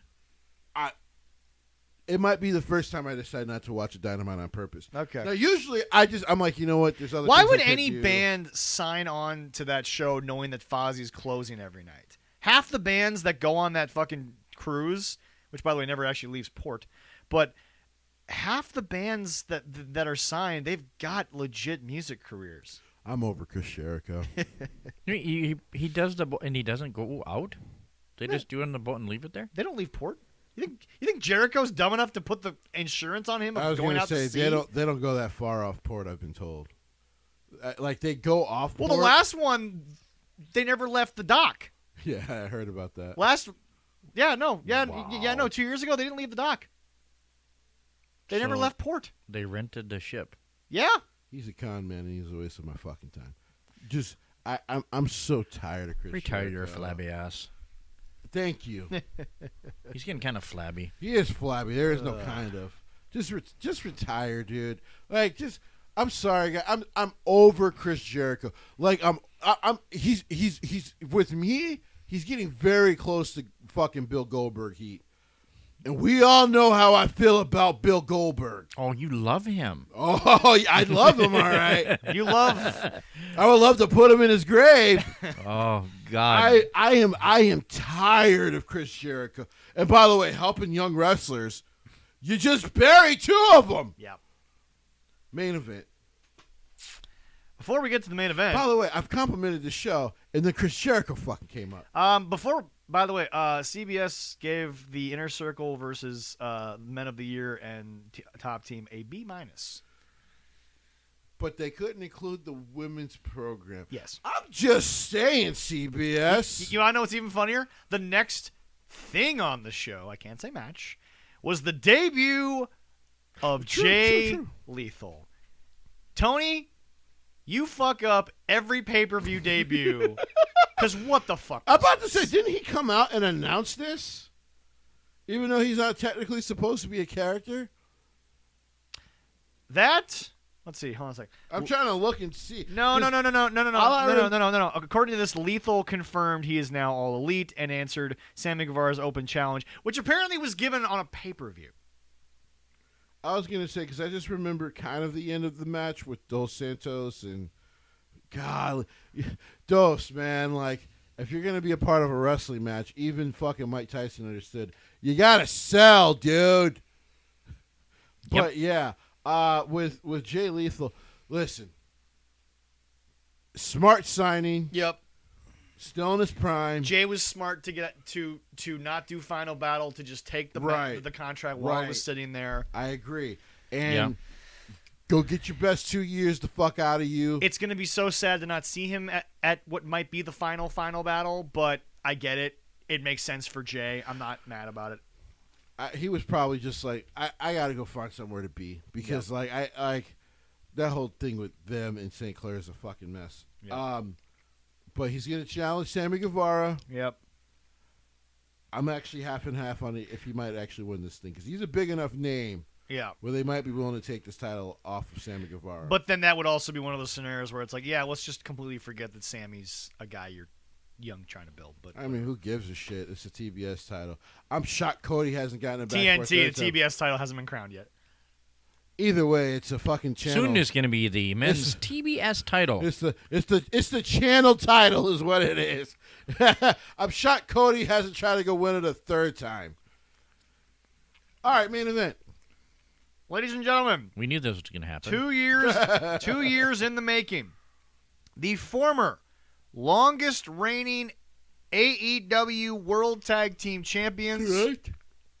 which was a hostage holding of the titles. I'm not letting that go because that tag team title run was a joke. It didn't make sense either because why would you have the Bucks lose the fucking After- party and then go through all that rigmarole and Yep, fucking put it on two guys who weren't the fucking Young Bucks? Continue. After all the drinking, after all the low times, after the baby that we all knew you were having, but apparently now we're talking about you're getting your life together, even though we knew you were having a baby, because you guys won't shut the fuck up about your own backstage shit. Go ahead, Leroy. Get it out. It's okay. What? I thought you had something to say. You kind of sighed. We all heard it. Well, yeah. Just tell him again. Everybody, shut the fuck up. Kenny Omega Shut the fuck up. with Don Callis. Sorry. just had the urge to say that to Kenny. Everyone does. Okay. This was the one time I was actually happy I wasn't at the show. It would have been hard for me to not, as he's walking down to the ring, be like, you should have stayed in New Japan. You suck now. See, that's why I was at MAW Women's of the Nation Grand Slam 3. With Little promotion. Don Callis versus... By the way, why the fuck was he back? Don? You ask anything about Don Callis right now? And yes, I said Don Callis. That's about right. You ask anything about this Pepto-Bismol looking motherfucker? What was he wearing this time? Oh no, he didn't have the pink suit, but He wasn't wearing the pink. He didn't have the pink suit. But, here's the deal. I'll never get over that. The fucking How could Samba you? Suit. Because this feud was doing just fine with just the Elite always being involved. It actually was. It actually was. We finally got some cowboy shit in, because after 2 years, your new AEW World Champion, as predicted by Brian Last a year ago, that nobody was going to kick out of the One-Winged Angel and they were going to wait to make sure that Hangman won. Were we saying the same thing? Was too? Hangman Adam Page, the new AEW World Champion. Which, weird enough, they gave Kenny the out that he didn't actually ever hit it on Hangman. Go ahead, Leroy. Still hit like 19 I thought we were V-triggers. talking about the same thing. We knew that it would be Hangman that would win. I mean, The sad part about it is It was totally written. these goddamn morons. We know you took Hangman out of the match. We know you were supposed to give him the world title that night. He had a baby. Mm-hmm. Why in the fuck would you on the next pay-per-view just give it to him again? He missed his opportunity. Let him build towards it. Nope. Very next pay-per-view, same plan. I disagree. You want to know why I disagree? Because if they would have continued this another year, No, not saying another year. Not saying No. continue him and Kenny. I'm saying have somebody else take it off of Kenny, because I don't know. Here's a weird fucking thing. I would have Kenny to go to jail. Omega. Kenny Omega had a draw with somebody who just so happens to be the new number one contender. I know. So now you got two faces in the world title picture. Yep. Jesse, even though you agree with it going here, it's still back asswards right now. I like when you say that. Yeah. Here's the thing. It's still fucking weird. Here's the thing. Why? I don't actually think it's that weird, and I'll explain why. Okay. This ain't gonna be a long title reign. I don't think it was ever supposed to be a long title reign, but it damn sure ain't gonna be a long title reign. If Bryan Danielson is looming long enough, And- next pay-per-view, As far as I'm concerned, if Bryan Danielson loses to Hangman, I'm sorry, you officially got Bryan Danielson. here's the thing: either you can have him take it off of Kenny, and that was expected, or you could take it off of Hangman. You get some surprise, but that's Tony Khan admitting, yeah, I got to use former kind of WWE guys to make sure this title feels prestigious. Former New Japan guys. I have no homegrown talent that's worth putting the belt on. Yep. Let me say this. First of all, congratulations to Hangman, Yeah. who's worked his ass off with this story and done a great job. Nobody's disputing that. Number 2, great job to the Bucks. I know this sounds weird coming out of my mouth. Yeah. It's complimenting the Bucks. Holy shit. I've They done actually- it a few times for this whole show tonight. They actually did well. They actually did well. They learned that professional wrestling sometimes ain't just about your damn ego. The story of on Rampage, one of the cooler moments was Hangman at a callback. If yeah, you will. Yeah. where he goes up, gets kind of Adam Cole the fuck out the way. He goes, listen, guys, I'm sorry because you were right. Which once again, Adam Cole is a nobody. In this case, he is a nobody. He goes, hey, you guys were right. I apologize. When he was being the drunk, he's like, I was an asshole. I cost you guys the tag team titles. But as I remember, back in July, you cost me and the Dark Order championship matches. So as far as I see it, we should be even. But let me tell you this. if you come out and you lay a hand on me, I will ruin you. He didn't say I will beat your ass. He said I will ruin you. It was a good promo. And it was a great promo, and the way they sold it of, he's got a point. Shit, he's got a point. And to give them credit, the way they did their story, they come out because everything Don Callis had tried had failed. He was fucking useless. I don't even know why he was here. He just fucking useless. I love you, Jake, but Jake the Snake's been a better manager for. Absolutely. He hasn't even AEW. been on TV that often No. recently. Well, Mr. Phallus needs to be out there So the young right. So because he's a phallus. so the Young Bucks come out, Not wrong. and every time they get in position to interfere, they don't. Yep. And Kenny starts to look a little frustrated, but it was I think he was going for a second what is the clothesline called? Oh, buckshot Larry. Thank you. As he's going for the second one, Matt kind of looks at him, doesn't grab the leg because he's in position to. Oh, and he yeah. does it, Oh, yeah. And he looks at him. He's like, "It's your time." Now, what this leads to is the beginning of what will, and they'll probably rush it. I know their fans don't think they will, You mean but it'll they be will this? rush You mean it'll be this Wednesday? it probably. Where Kenny's going to be like, "You guys fucking cost me my title," Yep.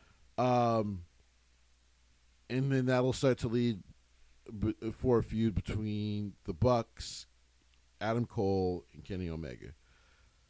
But in the meantime, you've given Hangman something. Of course, I agree. Probably should have been done a couple months ago. But we're here now. Yep. No, We're here now. I can live where we're at. He's insanely deserving. The Yep. pop shows you how even WWE guys were kind of tweeting about it, like, "Hey, Yeah. congrats!" And this is the guy we were working with at Ring of Honor. He deserves it. He's been working his ass off. Gave up teaching to come do this. Yeah. So, big ups to Hangman. Big ups to the Bucks for telling that story. Half ups to fucking Kenny, who still used like 27 fucking V-triggers. The 4 moves of doom. It's not even it's just one. Yeah. It's like he was able to learn like fucking forward and X on the fucking Xbox controller or forward and square on the fucking PlayStation, and that's all he does is hit V triggers in his match. It's so annoying. Kenny Omega is a controller spammer. That's all he is. He did not do this in New Japan. Gato wouldn't let him. I don't get. Anyway, I'm sorry. I'm getting kudos. Yes. Kudos, and then the right way to go off the air is with the Dark Order Yes. lifting him in the air. Loved it. Loved it. Another Is- 4 pay-per-view, in my opinion. Is there Great another? pay-per-view. Is there going to be a rematch? Probably not for a year. if it Probably does not happen. for a while. Yeah. What they're probably going to do, it's both ego and smart, is they're going to find a way to rebuild Kenny. I don't even think it's about rebuilding Kenny because How the fuck can you rebuild him? Oh, their fans don't. No, I said it last week, and I know Jesse was in the middle of something, so he didn't respond to it. But Jesse knows it's right. To their fans, Kenny Omega's Teflon. True. Everything bounces off Kenny Omega. Very true. He's the best in the world to them, and I actually, Excuse our yawns, guys. yeah, it's been a long couple of days. It's been a long couple Yeah. days. But here's the deal. According to they their, had a show they enjoy. according I to was their sick. according Yes. according to their fans, Yeah. Kenny has proven leaving.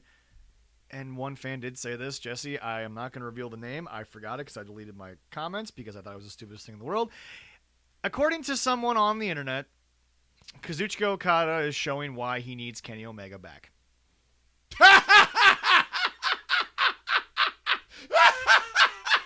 Kazuchika Okada doesn't need Kenny fucking Omega. Are you out of your mind? You know what? Yeah. Poor Okada, who's got the balls to go get the old championship back and will probably win it on the first night of Wrestle Kingdom. Poor Okada, who now is such a fucking main eventer that they had to bring Will Ospreay back. Poor Okada, who could probably bang your girlfriend. Poor Okada. Oh, we should cry for Okada without Kenny Omega. Man, that guy really needs Kenny Omega. Yeah, get the fuck out of here. It's getting kind of deep there for that person. Get out of here. You know what? just stay in your mom's basement, you loser. Get out of here.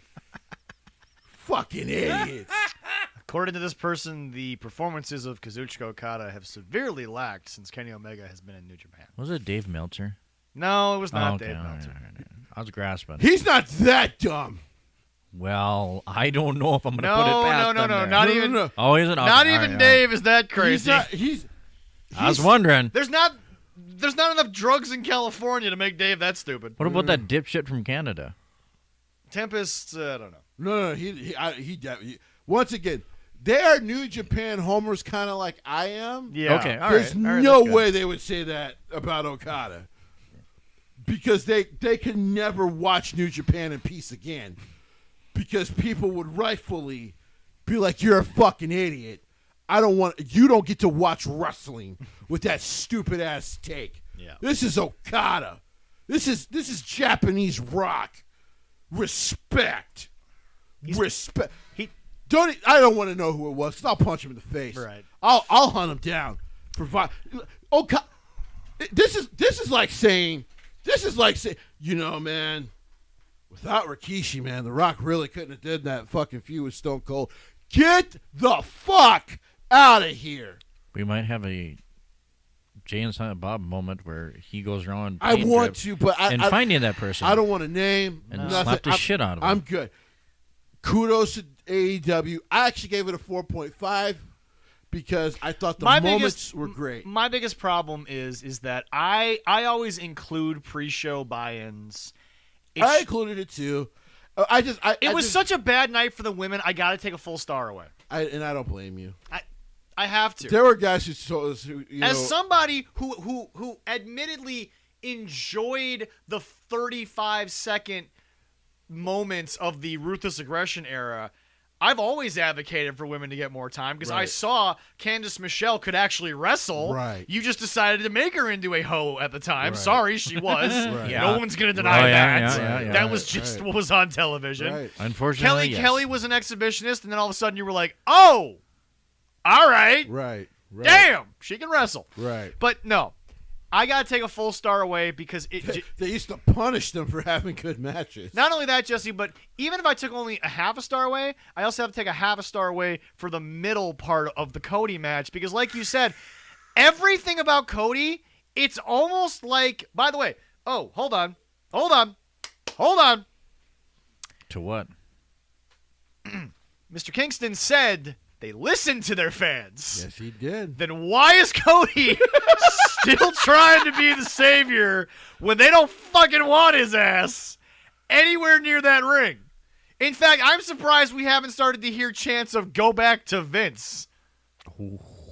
No, it's not even go back to Vince that he needs to fear that are coming. It's go away. Because go away is coming. Because right now he's Roman Reigns' peak, where it took Roman Reigns like 3 years to get there. Yeah. He's only a year and a half into getting there. Well, we have to no. To be fair to Cody, it's only been a full year because he spent a full year away from AEW in total. I'm about to say, it feels like it, right? It feels like it. 2 seasons of a show, 1 season of a even more. You two motherfuckers! I swear to God, if season 2 comes around, one of you two is walking to that. You know, shit. here's the thing, though. I don't have cable TV. I'm gonna make him I'll watch. find a way to make you watch. I'm this gonna motherfucker. let him continue to Damn you. watch it. You know why? Why? You know, only reason I don't force you to do it because that means we have to project your kids to that horse shit, and I would never do that to your They children. probably were gonna. I make sure they were in bed or with their mother. So Because like we need those kids. We need the future to be bright. I'm gonna say it again just to make Jesse laugh. Cody, you're a fucking twink. I See, that's right. Evan's only 9, but he probably would look at me and I say, love you. he would probably look at me and say, Dad, why are we watching this crap? And I'm not watching it because I probably wouldn't say crap, but my life is depressing. But you see, he goes home to that beautiful, smart woman who's funny as hell. So I think he could suffer for the rest of us for like half an hour if they do a season. you know what? She threatened me. She did. She did, She threatened Leroy in the car last night. Yeah. By the way, for those of you who To are make wondering, sure I get breaking news: him Leroy home is safely. Leroy is no longer allowed to book our travel plans on the show. It's After that his ghetto ass hotel. it's we his stayed in. future wife. His future wife said I gotta okay the booking with her before I finalize it, and I said yes, ma'am. I'd be like, well, if 'Cause I I'm show smart. you the paycheck first. I was married, so I'm smart, and I go yes, ma'am. I'll do that. No problem. Anyway, no, Jesse. For me, you lost an entire star because there was just enough egregiousness. That's fair. That's Is fair. where you know what? I can't do it. 4.25. Okay, I'll do 4.25. Because, like I said, we have to at least take 2.5 off for Jericho. I disqualified Jericho Okay, that's fair. for my ratings. I'll be weird. I haven't watched it. I'll give it a 3.75, and then I'll watch it and see if I can do better. All right. So, yeah, when you get the chance, and we'll do it legally, I will have you watch it, and then, rate it. Like I said, I thought Legally. Legally. Fuck that. Screw that. legally, I'm not watching on YouTube. because we have a growing audience, legally. Speaking of YouTube, try to find us at 13 Guards Up Your Hands and see that lovely Kurt Angle interview. And your interview with WON leaders and officials, official. And Women of Nations interview. Great interview, by the way. Oh my God, yes. But what I cannot do, but what I can do, is make sure that you get the chance to kind of see it and go, okay, I see where the good is. Yes. Like I see where there's The some problem lights, is, Jesse, the bad has been the bad since day one. which is the problem. Yes. You're not growing. You signed Jay Lethal. Okay, I'm sorry, quick question. How many American households, despite what Sinclair's told us, has Jay Lethal been in compared to Adam Cole in the last 5 years? Not a lot. Not a lot. But Adam Cole's nothing. He's nothing in AEW. That's because of the way they've booked him. Oh, yeah. And that might A happen complete again nobody. with Jay Lethal. Well, he's just a part of the elite. Is it going to It doesn't happen with matter. Jay Lethal? The problem with Jay Lethal is that Jay... The fear for Jay Lethal at this point isn't because the worst thing that can happen is he's a mid-carder. Yeah. That's literally the worst. The problem is that that's also the least because he is a main event star. Correct. Which is why he came to AEW. Yeah. Because smartly his assessment went, I see what's going on with those two guys. Even if I've liked my conversations with Vince in the past, Yeah. there's two guys up there I just cannot trust. Which again, more and more growing feeling on the indies circuit and on the dirt sheet circuit is that when Wyndham Rotunda finally does an interview, it doesn't seem like Vince is going to be much of a... It will be damning to the guys he won't fire, though. The guys he brought back Yeah. because of he was Well, nervous. I will say this, though. He's busy I making will say a this, movie, so. You know, I view reports of... Correct. Yes. And that's going to be. So I'm as Leroy gonna said, enjoy that as Leroy movie. said, he's working on a horror He's movie. actually working on 2 horror Yes. films. Oh, I just heard I will say one. this. Yeah. Yeah, Oh, I will cool, say this. cool. I do think that Vince maybe got tired towards the end, but that could have been just Rotunda not being into it as much. And you know, Vince doesn't have a lot of time, so if you waste his time, he's immediately gonna have a problem with you. That's just how business works. Like but I I'm not said, saying that Vince and Rotunda fell out the way people claim that they did. It'll be interesting to hear what Rotunda has to say. Oh yeah. The Keith Lee stuff is just bothersome. Although Jesse, to be fair, WWE I don't think would have put out that statement if they didn't have some facts or truth to it, because that's a really big stance for them to take and not have any evidence to back it up.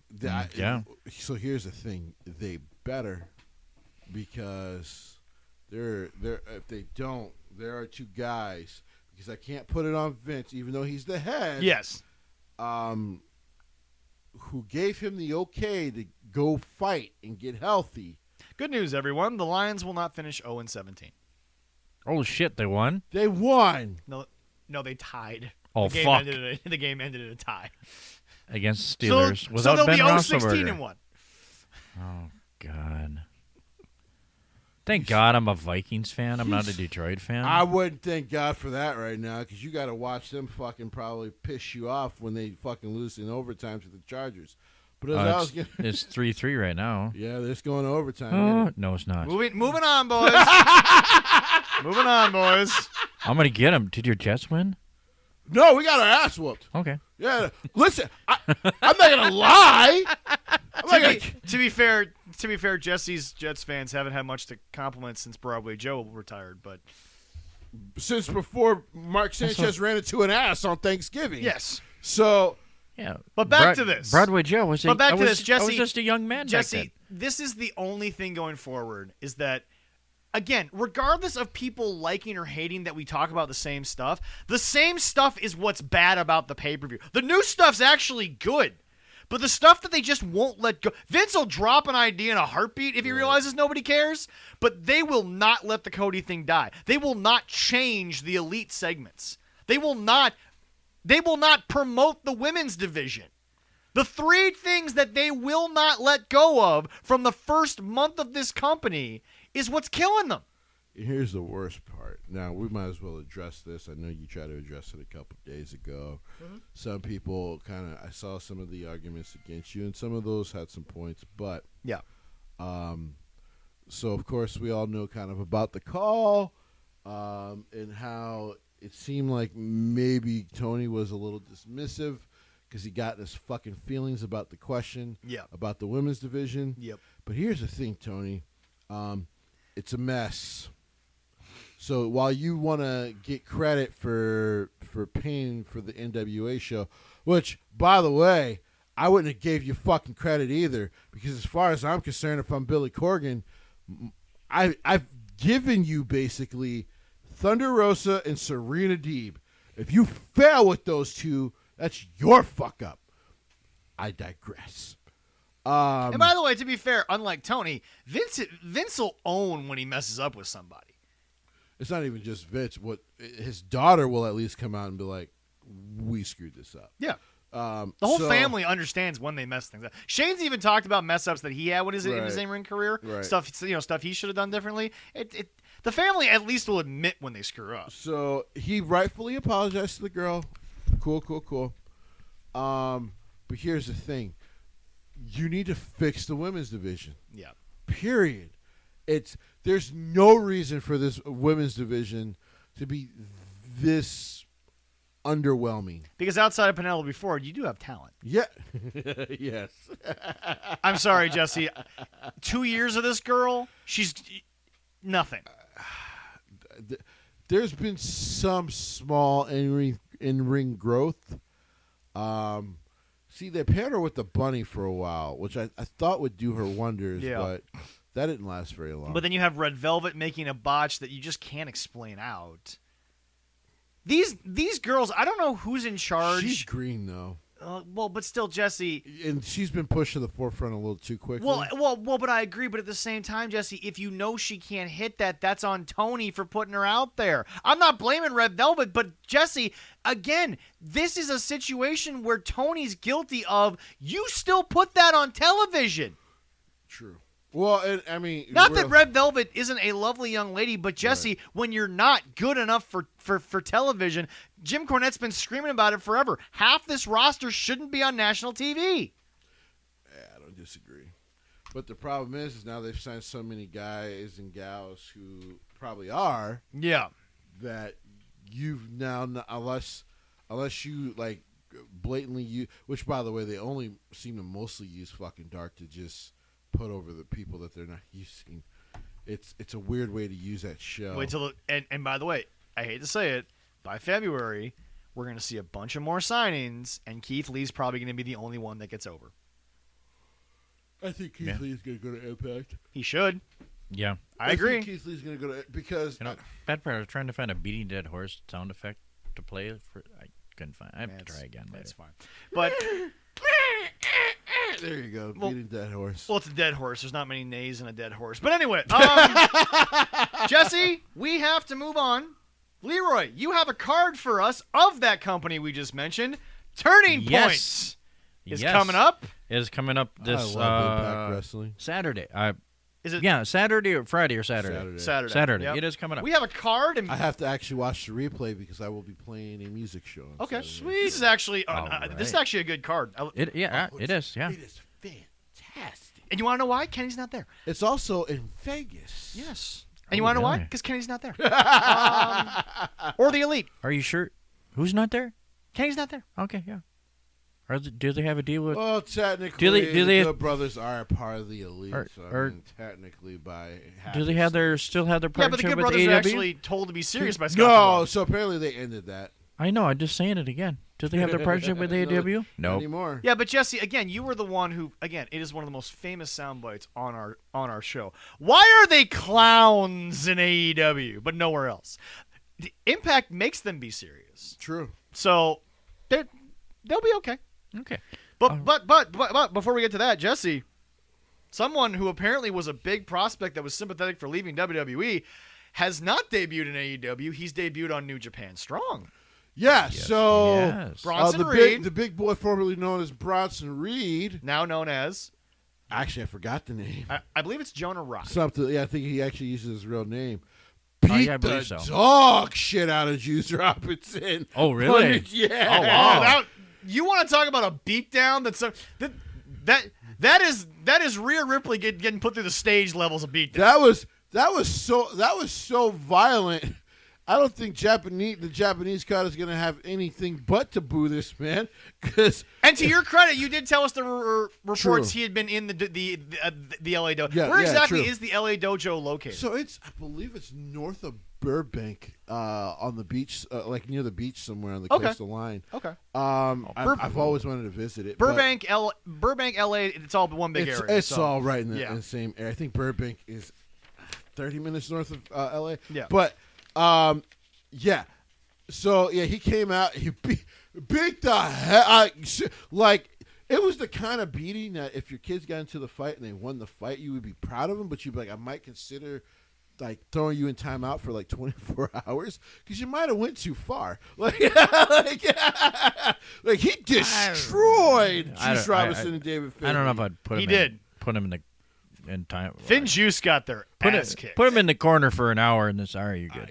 After the ass whooping he gave them, you might have been like, let me think about that. How long you're going to sit? in One that more thing. corner. One more thing from New Japan though, Jesse, is so would you have preferred a triple threat or do you like what's happening? Yes, I would have personally preferred a triple threat. All right. But what we're going to get is we're going to get. Well, this is classic Shingo- New Japan booking. Yes. So we're going to get Shingo and Okada night one. I think Okada's going to win that. Nothing against Shingo. And Okada's gonna bring V4 versus V5. Okada might lose Okay. Oh, all right. because while they had their issues with Kenny leaving, Yeah. they've always been. Oh, no one's ever had a problem with Will. I'm about to say they've been insanely high on Will for a long time. Yeah. I think Will gets his championship. It's also back. one of those scenarios where if Will loses, what do you do with him? He can't go back to Super Juniors. He's the greatest Super Junior in I'll the just world. feud with Okada. Okay, yeah. Yeah. All right. That works, yeah. But yeah, anyway, so Leroy, now on to Turning Point. But yes, folks, New Japan Strong is about to get really, really good. I mean, the road to Wrestle Kingdom is about to get real interesting. yeah. I said I'm definitely gonna have to check And in on it's gonna be on you paved guys with- to make sure you And guys it's going are to be still. paved with Jesse and my still inability alive. to I'll have to sleep. send you my. I know you talked about maybe watching some New Japan. I'll have to send you my password so you can do it. I'm gonna. I've watched some. You're I going to have gotta to go. enter it into mine anyway. I gotta go to YouTube. watch yeah. Wrestle Kingdom. I gotta so. go get on YouTube and watch some stuff. Just- Oh, yeah. But, I mean, I will definitely have to check in, you guys, and make sure you're still alive, and you can actually, so you can actually come over and do the show on Sunday. I you know, will say, 'cause- starting from June, New Japan has been on a fire ass roll again. Okay. Like, they're back to being the world's best wrestling company. All right. It's been insane. Well- Well, like you said, they go through lulls. they do go through lulls, and some of that booking was not good. Go ahead, Leroy. Well, let's start with this Impact company. That's a better company because Not to interrupt you, Leroy, I apologize, but Jesse, to go back to a callback to what you said, when they do their own shit, they're good. Like you Yeah. said, maybe they were trying to Americanize it a little too much. A for little bit there. too much. Okay, but yeah, sorry, Leroy, but that was just a point All that right, I feel no like- problem, no problem. All right, first, I don't know what order this is gonna be in, but this is what the order they put it on here just to let people know No what I'm worries. doing here. Okay. All right, Trey Miguel and Laredo Kid. Laredo Kid for the X Division Championship. That's gonna be a banger. That's a good one. God. That's gonna be a That's banger. just going to be so good. And That might actually open the show. People don't realize never know. Laredo Kid is viewed very high in Mexico. Shit, I can tell you, he's viewed very high by us who know him here in America. Yeah. That dude is a worker. Concentrate I'm on the show, Leroy. I know. I'm watching. On the show, Leroy. Sorry, We're professionals here. CJ Ham. Boo. Local kid will allow Touchdown. it. Local kid will allow it. Touchdown. Yeah. What's the next match, Leroy? All right. I love these guys. Or maybe not. Oh shit. Never mind. What's the next match, Leroy? We These guys have. are still trying to get to the playoffs. Me too. What's the next match, Leroy? We got the tag team, the knockout tag team match. The Inspiration, old iconic, against the DK. Yeah. Havoc and Rosemary. They were great on commentary, by the way. Inspiration was. Well, it's not a shock, though. Well, but see, once again, we need to address the fact that, let's be honest, she realizes, Cassie Lee, she realizes it wasn't in the cards for her to go solo. But then when they split them up, they can't just throw them back together. And to Vince's credit, he shouldn't have done that because that would have hurt both of them in the long run. Right. But she realizes that right now in her career, she should probably just accept the fact that they need to be a tag team because that's what's going to get them paid. Right. And let's be honest, as Jesse will tell you, someone in that family has to make money because the chairman is certainly not getting. That guy's not worth the fucking price of a steel chair, which is probably what, $10, $15? Maybe. Yeah, it depends where you go. I wouldn't pay $5 to watch him wrestle at this point. You can get a Walmart and get a pretty cheap one. Yeah. Yeah, you can get a cushion on that one too. But yeah, not a That's shock true. that they were Yeah, great. yeah. This is gonna be fun. Decay got the win over the Undead Bridesmaids, I think, a week ago to get this Yep, match. yep, so- it was, yeah. Yep. All right. and By the then- way, before he goes to the next match, watch out for Brandy Lauren within the next 2 years, people. She's the other Undead Bride next to Kimberly. Special young talent. Go ahead, Leroy. All right. So we have the Knockouts Championship with Mickey James going against Mercedes Martinez. Gonna be a banger. Oh, yeah. And Mickey's gonna lose. So you're actually gonna get your wish. I see the excitement on his face. Mickey's gonna there. get her ass whooped really, really badly. I know. Because this whole build has almost been like, yeah, Mickey, like you got a great one, and you were able to kind of outlast Deanna. Mercedes is better than Deanna because Deanna wanted no part of Mercedes. You don't want no part of that problem, and you're gonna get beat down. So I actually. This match ain't gonna Outside, go long. you know, honestly, I don't want to steal it from those guys, but when it comes to women's wrestling, ain't nobody realer than Mercedes. No. No. I totally agree with that one. By the way, Which is Impact why- once again showing you how you book a women's division. Well, There you go. well, but to be fair, we all knew Mercedes was a long shot for WWE anyway because she's never been a Vince style thing. Yeah. Which is just it's so odd, before he goes to the next match because, when he let Paul run Raw there for a short time during COVID, there was a lot of promise. People were actually invested because they're like, oh, Paul's using a lot of the young people, the talent that we wanted to see. Which is why, despite what Eric will tell us about people he knows that know more than we do, I still think Paul's involved with creative on SmackDown. Yeah, well, clearly. Whether he's on the Yes. team or not, Paul is clearly. Him and Roman clearly have control of that. Well, not only that, but it's one of those situations where just go back to Hell in a Cell. There's no way Roman is the first one in the cell unless Paul says something. Right, Because right. Vince and everybody else are gonna go, but they're the main event. But Paul's like, yeah, but once you get to there, the cell is gonna be used so many goddamn Right, times, right, and right. every spot will be done. Right. But anyway, go ahead, Yeah. Leroy. All right. Then we have they have it written down here, the Impact World Championship Moose against Eddie Edwards. This will be a good one. There's a long-standing thing there, Oh, yeah.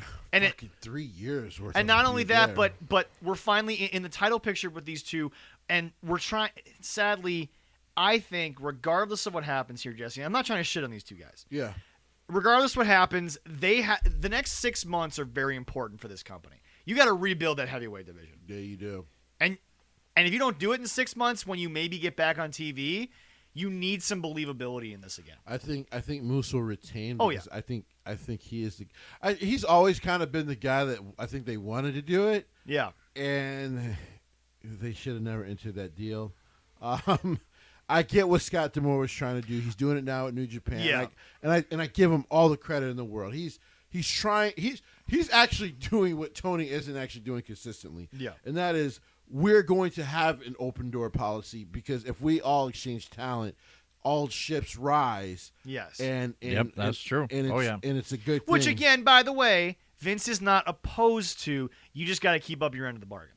There you go. And I think, and so I mean, there's been rumors maybe Impact might talk to WWE. I think it would work, because at least Vince could talk to Scott and know that they tape their stuff most of the time. Yeah. So he'll be like, well, okay, well, you go ahead and borrow this guy for a couple weeks. Yeah. Do some tapings. You do some tapings. And by the way, we'll borrow some people. and by the way, folks, because they're taping most of it, Vince could take a guy, write him off TV for 2-3 weeks. Right. He goes and does a month worth of tapings in 3 Right. weeks. He comes back. It doesn't hurt anybody. No. The problem would be if he sent him over to Japan, which is at least a week flight, or a week drive. You know what I'm saying? Yeah. You It's a long ass flight. Yeah. I think it's like a 30-hour flight. Yeah. But the thing about it is that you go over to Japan, you work the circuit, then you come back. But the problem is that can be at least a month away. And you can get hurt. Yeah. Yeah. Whereas Vince can watch you go do the tapings, everything will be fine, and then again 3 weeks later you're back. It's like you never left. Right. Vince can still get what he wants. Right. Yeah. Which is why if I've always said if Daniel wanted to work with New Japan and Impact, I think they would have made it work. Yeah. Because he would have just trusted Scott, be like, okay, I think Yeah. we can make this work. Go ahead. All right, last match of the night they're going to have, or last match on the card, is the tag team match with the Good Brothers going against the Bullet Club of Chris Bay and Hikuleo and Thank you. Chris Bay, Yeah. who will be your new tag team champion. You did say, think by so? the way, All right. a while back, Hikuleo ultimately was really no one really knew how to use him. Or New Japan, not at all. Yeah. But they're not going to be champions because of Hikuleo and Chris Bay. They're going to be champions because I think the Tongans are going to show up at this pay-per-view. Okay. All right, yeah. I will say this. It's the first pay-per-view without any real AEW involvement. Which is great. So Turning Point, aptly named, Right. needs to be big. Right. Nothing against Scott and these guys. Y'all got to really show me something here, because I have to now view you without this partnership, because you really did shit on yourselves. They allowed the wrong party to control the narrative. Yes, exactly. But yeah, this. By the way, I think 2 more matches will probably get added before Thursday. Yeah. Now, Jesse, it's an interesting thing. We move on to a soon-to-be pay-per-view for WWE, the Big Five, as we normally call them. This is one of the all-time big Survivor ones. Series. Survivor Series. So, Jesse, it's interesting. Your boy Ricochet did say on Twitter, whatever happened to qualifying matches, which I agree. But I will say this. Ricochet, I'll tell you what happened to them. The same thing that used to happen to your mid-card title push. Continue. I will say this, though. Here's the deal. Despite this, they've been really creating chaos and stories after announcing that are actually kind of interesting on both shows. Well, yes. Let me say this. The return of Bobby Lashley. Which, by the way, Raw. happened a lot quicker than even you thought. Oh, yeah. True. Jesse. Yeah. There's no fucking build to this pay-per-view, though. Okay. Not much. There isn't.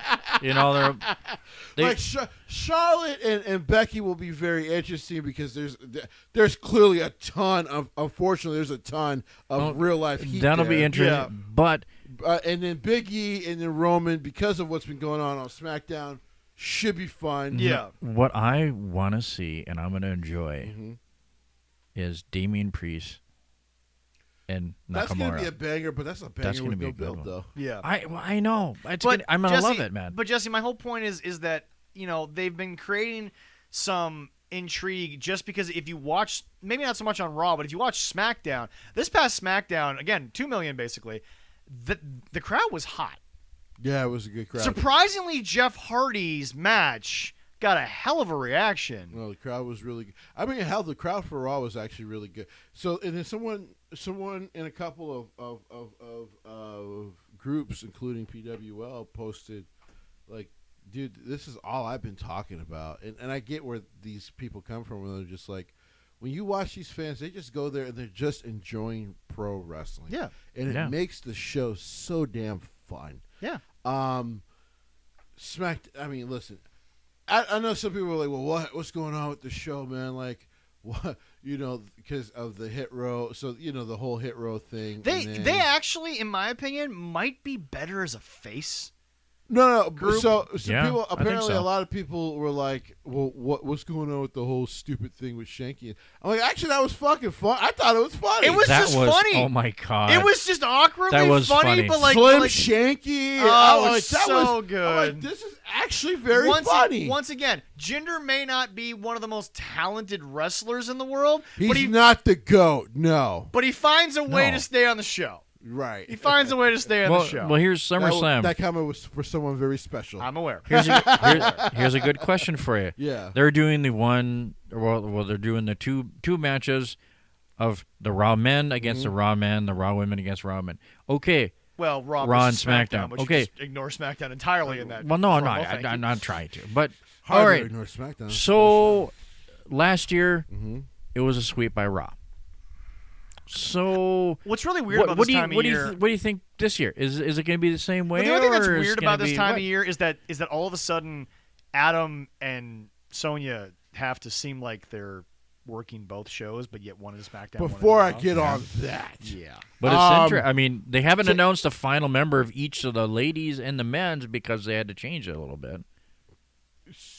The men's hasn't completely been announced yet. It will be tomorrow, but the women's are actually good. Well, they also pulled. They pulled Aaliyah Sammy. on Friday, but They pulled Aaliyah. I haven't and heard any if they apparently they're fixed going to that announce yet. that tomorrow. They said, And they pulled Sammy, Okay. but again, for Sammy's gimmick, it works. it does work. Yes, because it does. it allows him to. You know what's weird? We're gonna step away from this for a second.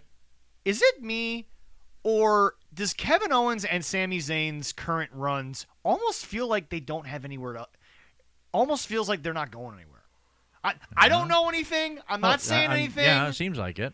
But What do you mean not going anywhere though? I have a feeling they might resign. Well, Sammy's deal doesn't run out until summer, though. I think. No. Is it earlier No, than that? Sammy is around this time of year as well.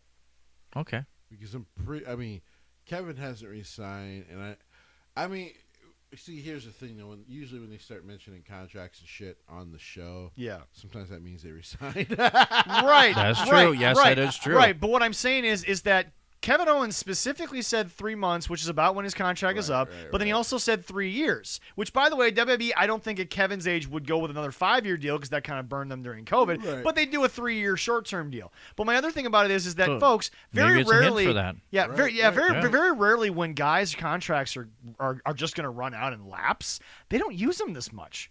No. Kevin's being booked pretty well. because it's easy to plug and play Kevin in the main event. True. So what do you think? Do you think who's going to get the So, Survivor yeah, Series to Styles answer match you, for the men's? I actually think SmackDown will get the clean sweep. Oh, you Okay. think it'll be Because- the okay? Because they have a bunch of guys together on Raw that can't fucking get along. Yeah. That is true. That is true. By the way, who are all former SmackDown guys, just to throw it out there. Funny enough, yeah. But and they put a little thing out there too. Each time that Seth and Sammy, or not Sammy, Seth and Kevin. and Kevin KO have been on the Survivor Series. They've been on the same team. Now, I could also see That's Raw very interesting. winning, Yeah. but with Bobby as the sole survivor who ran through SmackDown, Yeah. because see that, yeah. he currently has a 5-0 streak on Survivor Series. He does, yes. But I got the feeling SmackDown's going to win because the women against women championship match is very interesting. That match, I think, has the most intrigue. I have and- no fucking idea who's going to win. No. I don't know when they're going to start no-selling each other. Folks, expect some point in that match, if they allow them to go at least 15, expect around the 13-14 mark for some potatoes to start getting thrown. There we Hell, go. I say it expected within the first 4 to 5 minutes. Well, speaking of of the lady champions, who's gonna lose their belt first? Becky or Charlotte? Becky. You think Becky? Becky. Yep. Okay. And why? It, Because what do you think? No, because Because what show is Charlotte on? she's on SmackDown. Okay. They got rid of Becky. They got rid of Bianca. She's the standard bearer of that division. Bianca and Becky can go one-on-one forever, and no one's going to care. The ratings will be fine on Raw in the women's segment. They've also started to do what they should have did last year, and now built into Liv Morgan. Yes. Yeah. By the way, Does she get a title reign this time? Yes. Yes. Not a long one, I'm guessing. Maybe not. Probably Depends on not. the reaction. Yeah, that is Here's true. the deal. Liv Morgan. She'll get past Royal Rumble. Liv Morgan Okay. is actually in that category of people where the fans are into her to get the belt. But once she has it, she doesn't have the clout of a Shawn Michaels, of a Triple H. She Right. has to prove it that she can hold on to it for a while. Okay. Are they going to give it to her on a Raw, or are they going to wait for a pay-per-view? Because they've done it. I think they're going to do it at day one, which is the pay-per-view after this one. Yes. Okay. All right. Also, In fucking Raw's Atlanta. women division has enough established stars to keep USA happy. Right. yes. To I think they can play hot potato with the belt, Right. and the ratings will not suffer. Right. In fact, I think they'll go up. Yep. But SmackDown with Charlotte, because she is now going to go try to cultivate people. Because remember, Xia Li's getting a hell of a package here. She is, yeah. Here's the thing, though. The big reason I said Becky is because They created quite the sympathy for Aaliyah, which worked for her, by the way. Mm-hmm. Well, the reason I said Becky loses her title first is I'm very serious about that Liv Morgan thing, because they've been very serious about it on multiple occasions and then just pushed her a lot. I think it's almost helped her. But Charlotte, don't get it twisted. Vince loves a blonde. And who the fuck interrupted Charlotte on SmackDown? Tony Storm. I love me some Tony. Oh my Who God. he personally reached out to sign an extension to. All I'm saying, when I saw her come out, even though the promo was terrible, I agree with most people who felt Yeah, that way. not that great, but I don't know why they fucking. She's in a track. Don't give her a written promo. Anyway, yes. God, he's an idiot. All right. But Let it go. the thing is that she is someone. Don't think that they won't be like, "Hey, Charlotte, belt gone. Belt's going And on Charlotte Tony." wanted to help out Bianca, so Charlotte might have to sit there and say to herself, "Well, I was into Bianca. I may have to play the good soldier here as well." Because That'd be like I good. said about That'd be that whole good. situation. And now, She was folks, right. as we come to the end, I planned this. Didn't tell Leroy because Leroy's going to laugh his ass off. Jesse, I'm sorry, but next week, Leroy, write this down. Oh shit. It is time for the life and crimes of Bruce Pritchard. Oh. Oh. How deep are we going into this ass wipe? We can go as deep as you want, sir.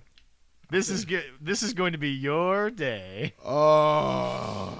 Jesse Stowe, this is your rant. Oh, it is. See, I was just going to do a private one before Thanksgiving. But now I don't have to. Nope. You can spill it out. So, Jesse, you may spill the tea, as they say. you know what? If we can get to 100 subscribers on YouTube, I will go live for this rant while we're taping. I like that idea. Oh. I like the idea. To 100. If we get 100, we will go live. And 34 people. That's all it takes. 36. and 36 people. And I will do the rant because I have a lot to say about this motherfucker. Okay. So until then, Yes. go ahead. Next week, the life and crimes of Bruce Pritchard And there's a lot of crime. and Jesse.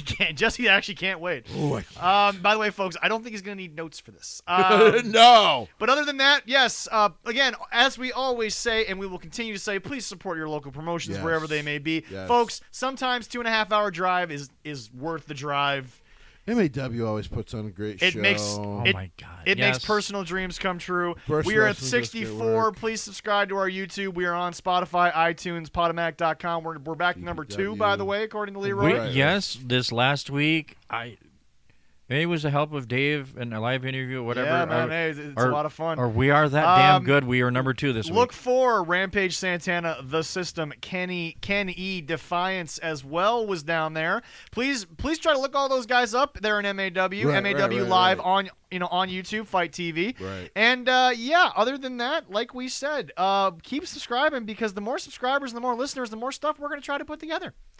So Yes, we appreciate everyone. Everybody, we will talk to you guys soon. And next week, Jesse may actually die of frustration. Bye-bye.